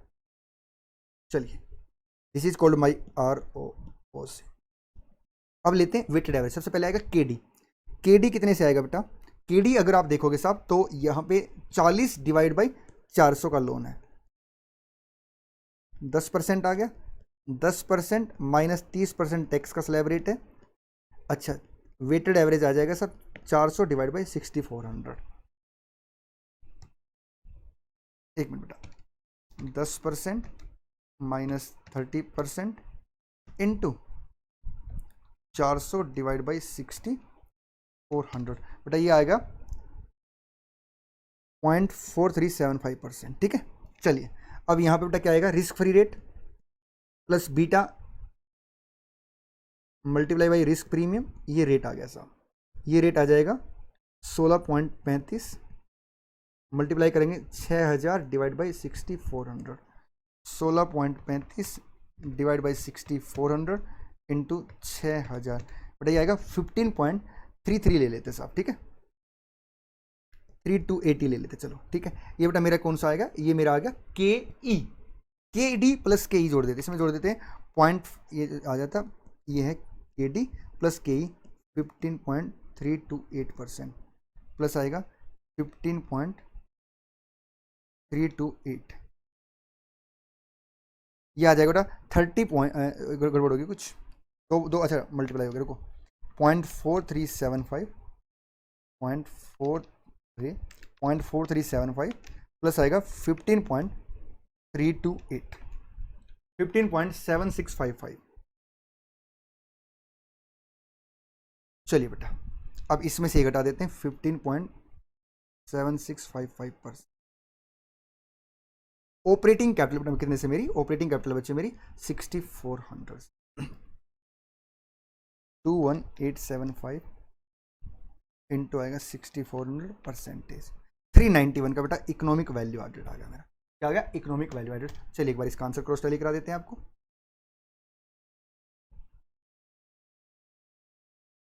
ये देखो बेटा 391 आ गया, ठीक है। चलिए साहब बेटा इन्होंने अगला क्वेश्चन म्यूचुअल फंड का पूछ रखा, इससे आसान कोई क्वेश्चन आज तक नहीं बना साहब, ठीक है। 8 नंबर में पूछ लिया जनरल बेटा, हम इस क्वेश्चन को 4 नंबर में उम्मीद करते हैं इंस्टीट्यूट से ना। चलिए, a mutual fund raised 100 lakh on 1 April 3 by issue of 10 lakh unit of ₹10 each. बेटा उसने क्या किया? फंड रेज कर दिया, कितने का? 100 लाख का कर दिया साहब, ठीक है। कितना कर दिया बेटा उसने फंड रेज? 100 लाख का, ठीक। चलिए, the fund invested in several capital instrument to build a portfolio of 90 lakh. बेटा उसने 90 लाख क्या किया? आगे इन्वेस्ट कर दिया। तो मैं ऐसा कर लेता हूँ बेटा, यहाँ पे मैं निकाल लेता हूँ कैश बैलेंस, 100 आया माइनस 90 चला गया, ठीक है। और बाकी असेट और लाइबिलिटी मैं यहाँ लिख लूंगा। बेटा एनएवी कैसे निकलती है? एनएवी निकलती है म्यूचुअल फंड की total asset minus total liability, मतलब net asset divide by number of unit, ठीक है। चलिए, the fund invested in several capital market instrument to build a portfolio of 90 lakh, the initial expenses amounting to ₹7 lakh. बेटा 7 लाख का आपने क्या किया? इनिशियल खर्चा कर दिया। During April 3 the fund sold certain security cost 38 4 ₹40 lakh. बेटा 40 लाख की उसने क्या किया? कुछ इन्वेस्टमेंट बेच दी। यहाँ पे ध्यान रखना, कभी कभी ना वो रियलाइज प्रॉफिट के बेस पे डिविडेंड देता, तो यहाँ पे 2 लाख का मेरा रियलाइज प्रॉफिट आ जाएगा साहब, अगर यूज हुआ तो देख लेना, ठीक है। And purchase certain other security for 28.20। लो साहब ये उसने परचेज कर ली, मतलब बेटा 40 की उसने बेच दी, कैश बढ़ गया, 28.2 की फिर से उसने परचेज कर ली, माइनस हो जाएगा साहब, ठीक है। The fund management expenses for the month amounted to 4.5 lakh, of which 0.25 lakh was in arrear. इसका मतलब ये मेरी लाइबिलिटी बुक हो जाएगी 0.25 की, और सर इसके अगेंस्ट सर 4.25 बेटा मैं क्या करूँगा? कैश में पे कर दूंगा। मैं आपको बता देता हूं बच्चे, फंड मैनेजमेंट एक्सपेंसेस की एक लिमिट होती है, कभी कभी क्वेश्चन आपको लिमिट बता देता है, तो उस केस में क्या करता था? लिमिट के हिसाब से अमाउंट निकालते, अगर एक्स्ट्रा अमाउंट है तो उनसे वापस रिकवरेबल दिखा देता है जैसे, ठीक है। चलिए, डिविडेंड अर्नड वाज ₹1.20 से बेटा डिविडेंड मिला। 75% of the realised earning were distributed. बेटा रियलाइज्ड अर्निंग में 2 लाख का आपको प्रॉफिट हुआ था और 1.2 का आपको डिविडेंड मिला था, तो 3.2 इंटू आ जाएगा 7500। बेटा 2.4 का आपने क्या किया? आपने यहां से डिविडेंड पे कर दिया, ठीक। डिटरमाइन, अच्छा, the market value of the portfolio on 30 अप्रैल कितने से? 101.90। तो यहाँ पे आ जाएगा 101.90 क्या आ जाएगा? Market value. और बेटा इसके बाद ये आ जाएगा कैश। कैश कितने से आएगा? 100 माइनस 90 माइनस 7 प्लस 40, एक सेकेंड, 100 मैं ऐसे कर लेता हूँ, 100 माइनस 90 10 3 43, 28.2 माइनस 4.25 प्लस 1.2 माइनस 2.4, 9.35 से बेटा क्या आएगा? कैश अवेलेबल आ जाएगा। तो मेरी एन नेट असेट आ जाएगी साहब कितने से? 9.35 प्लस 101.90 माइनस आएगा 0.25, बेटा 111 मेरी नेट असेट आ जाएगी, divide by number of unit कितने से? 10 लाख यूनिट है, तो बेटा 11.10 मेरी net asset value per unit आ जाएगी साहब, ठीक है। चलिए साहब एनएवी आ गई बेटा मेरी ना। चलिए answer any 4 of the following. A point देखिए बेटा क्या कहता है? Differentiate between Ind AS 10 and AS 4, ठीक है। आइए बेटा मेरी बात सुनो, कोई भी ऐसा इवेंट जो बैलेंस शीट डेट के बाद होता है और अप्रूवल डेट से पहले होता है, ये बैलेंस शीट डेट है, ये अप्रूवल डेट है, इसके बीच में होता साहब, वो मेरे लिए क्या बन जाता साहब? वो मेरे को चेक करना होता कि क्या वो एडजस्टेबल है, नॉन एडजस्टेबल है। अगर उस इवेंट के अगेंस्ट सर कॉन्टीजेंसी या कंडीशन यहाँ एग्जिस्ट थी और यहाँ एक्स्ट्रा एविडेंस मिलते साहब मेरे को, तो वो एडजस्टेबल बनता, अदरवाइज नॉन एडजस्टेबल, ठीक है। ये सारे के सारे प्रोविजन बेटा AS 4 में भी और इंड AS 10 में भी बिल्कुल सेम है साहब, लेकिन दिक्कत कहाँ आती है? देखिए सबसे पहले सर वो सारे इवेंट जो नॉन एडजस्टेबल होते हैं, AS4 कहता साहब आपको वो अप्रूविंग अथॉरिटी की रिपोर्ट में डिस्क्लोज करना, जैसे हम डायरेक्ट रिपोर्ट बोलते थे साहब, ठीक है। लेकिन इंड AS10 कहता साहब आपने वो कहां दिखाना है, आपने उसको दिखाना है साहब कहां पे, नोट्स टू अकाउंट में। एक तो डिफरेंस ये हो गया, ठीक है। डिविडेंड को लेके अब कोई डिफरेंस नहीं साहब, क्योंकि डिविडेंड वो भी नोट्स अकाउंट में कहते हैं, हम भी नोट्स अकाउंट में कहते हैं, ठीक है, एक डिफरेंस। दूसरा, अगर यहां पे मेरी गोइंग कंसर्न अफेक्ट हो जाती है साहब, तो मेरे को असेट और लायबिलिटी एडजस्ट करके दिखानी होती है। क्या करके दिखानी होती है, असेट और लायबिलिटी एडजस्ट करके दिखानी होती है। ये AS4 कहता साहब, ठीक है। इंड AS10 कहता साहब कि अगर आपकी गोइंग कंसर्न अफेक्ट होती है तो आपको क्या करना पड़ेगा साहब, लिक्विडेशन अप्रोच पे अपने अकाउंट बनाने पड़ेंगे, मतलब not following going concern approach. Sir फर्क क्या बेटा, फर्क बहुत बड़ा है साहब। देखिए मैं आपको एक एग्जांपल देता हूं। मेरे पास सर मेरी एक मशीन थी साहब 50 करोड़ रुपए की, ठीक है। आग लग गई साहब, उसकी वैल्यू आज 5 करोड़ है, गोइंग कंसर्न अफेक्ट हो गया, तो मैं 45 करोड़ का लॉस बुक करूंगा। ये AS4 कहता। इंड AS कहता साहब आपने क्या उसके अगेंस्ट लोन ले रखा था, हाँ साहब लोन ले रखा था, तो इसका मतलब आपकी नॉन करंट लायबिलिटी आपकी करंट लायबिलिटी बन जाएगी। इंड AS कहता साहब कि आपने कुछ एक्सपेक्टेड फ्लो के बेस पे कुछ असेट रिकॉर्ड कर रखे होंगे साहब, अब वो एक्सपेक्टेड फ्लो आपके बंद हो जाएंगे। आई मीन टू से बेटा लिक्विडेशन अप्रोच सर जो इंड AS में दी गई बेटा वो थोड़ी सी खतरनाक है, ठीक है। एक तो ये अप्रोच आ गया डिफरेंस, आप असेट और लायबिलिटी एडजस्ट करते हैं AS4 में। इंड AS में आपको क्या करना पड़ेगा सब, गोइंग कंसर्न अप्रोच के अकॉर्डिंग ना होके आपको अकाउंट बनाने पड़ेंगे, मतलब other than going concern affect के हिसाब से आपको अकाउंट बनाने पड़ेंगे, ठीक है। फर्दर इंड AS10 में सर, मतलब इंड AS1 में बेटा आपको बताना पड़ेगा कि, ऐसे बताता हूं देखिए, इंड AS10 ने कह दिया कि आपको नोट गोइंग कंसर्न के हिसाब से क्या करने पड़ेंगे, अपने अकाउंट बनाने पड़ेंगे, और गोइंग कंसर्न अप्रोच अगर फॉलो नहीं होती तो सर क्या क्या डिस्क्लोजर है, कैसे कैसे अकाउंट बनेंगे, इंड AS1 में कहा गया साहब, ठीक है। लेकिन हमारे यहां सर AS1 में सिर्फ ये बताया गया है कि आपने गोइंग कंसर्न फॉलो नहीं की तो आपको बताना पड़ेगा, ठीक है। ये डिफरेंस हो गया, ठीक। बेटा अगर हम ना कोई भी लोन लेते हैं, मेरी बात सुनना, लॉन्ग टर्म लोन लेते हैं, ठीक है, और अगर मान लो बैलेंस शीट डेट पे, मेरी वर्डिंग सुना सर, अगर हम कोई भी लोन लेते हैं लॉन्ग टर्म लोन, और अगर बैलेंस शीट डेट पे सर हम कोई मेटेरियल कंडीशन पूरी नहीं करते, जिसकी वजह से मेरी लायबिलिटी करंट लायबिलिटी बन जाती है साहब, ठीक है। मैंने मान लो आप लोगों से 5 करोड़ का लोन ले रखा था, लॉन्ग टर्म लोन, ठीक है। कुछ कंडीशन मैंने पूरी करनी थी, वो पूरी नहीं की साहब। अब वो कंडीशन पूरी ना करने की वजह से सर मेरी लायबिलिटी क्या बन गई, करंट लायबिलिटी बन गई, ठीक है। अच्छा, अगर मेरी लायबिलिटी करंट लायबिलिटी बन गई, लेकिन अगर मैं आप लोगों से सर यहां से पहले अप्रूवल ले लूं, आई मीन टू से आप लोगों ने जो कंडीशन की वजह से मेरी नॉन करंट लायबिलिटी बनी थी उनको माफ कर दिया साहब, आई मीन टू से मेरी लायबिलिटी को आपने नॉन करंट ही अप्रूव कर दिया, तो यहां पे मैं उसे एडजस्ट करके दिखा दूंगा सर ये इंड AS10 में लिखा हुआ, AS4 में ऐसा कोई प्रोविजन नहीं, ठीक है। बेटा आप लोगों ने पढ़ा होगा डीम डिविडेंड इनकम टैक्स में, आई मीन टू से अगर आप असेट डिस्ट्रीब्यूट करते हैं तो non cash distribution of asset भी सर आपके लिए क्या होता है, डिविडेंड कहलाता है। नॉन कैश मतलब distribution of asset is called non cash dividend, ठीक है सर। उसकी अपेंडिक्स दे रखी इंड AS10 में, AS4 में ऐसा कुछ भी नहीं दे रखा बेटा, इसकी थ्योरी आप पढ़ लेना, ठीक है। चलिए B point, Kumar limited is an engineering industry, बेटा ये AS15 क्वेश्चन एम्प्लॉय बेनिफिट का। The company received an actual valuation for the first time for the pension scheme which revealed a surplus of 6 lakh, बेटा उसे 6 लाख का एक्चुअल गेन हुआ, ठीक है। It want to spread the same over the next 2 years by reducing the annual contribution of 2 lakh instead of 5 lakh, ठीक है। The average remaining life of the employee is estimated 6 years. You are required to advise the company. बेटा हम ये बोलेंगे कि as per AS15 अगर आपको कोई भी गेन या लॉस होता आप उसी साल चार्ज करेंगे और अपने कॉन्ट्रिब्यूशन में उसका कोई भी इफेक्ट नहीं देंगे। इसका मतलब आप यही बोलेंगे साहब कि आपने जो ट्रीटमेंट किया वो गलत किया, आप 6 लाख का सरप्लस उसी साल बुक करेंगे और अपना जो आपका क्या था कॉन्ट्रीब्यूशन था सर उसे आप रिड्यूस नहीं करेंगे, उसे आप सेम मेंटेन करेंगे, ठीक है। चलिए इसका आंसर मैं पढ़ा देता हूं सब, क्योंकि इसका आंसर कई बार टेक्निकली लग जाता है बच्चे को, ठीक है। देखिए क्या लिखता है, ये तो बेटा इंड AS10 और AS4 के डिफरेंस दे रखे हमने, बेटा सारे इंड AS की हमने समरी बना रखी है अराउंड 15 पेज की, जिसमें AS और इंड AS के डिफरेंसेस साहब कुछ कार्व आउट उसके अंदर कवर है, बेटा उस समरी को भी आप जरूर लेना साहब, ठीक है। वो बेटा हम लोगों ने अपने टेलीग्राम चैनल पे डाल रखी है, हमारी साइट पे भी शायद वो कुछ पुरानी पड़ी है, उसको अपडेट नहीं किया अभी तक। According to para 19 employee benefit actual gain and loss should be recognized immediately in the statement of P&L as income or expenses. Therefore, हालांकि अगर ये इंड AS में होता है तो इंड AS में आप क्या करते हैं साहब, इसको अदर कॉम्प्रिहेंसिव इनकम में दिखाते, OCI में दिखाते, ठीक है।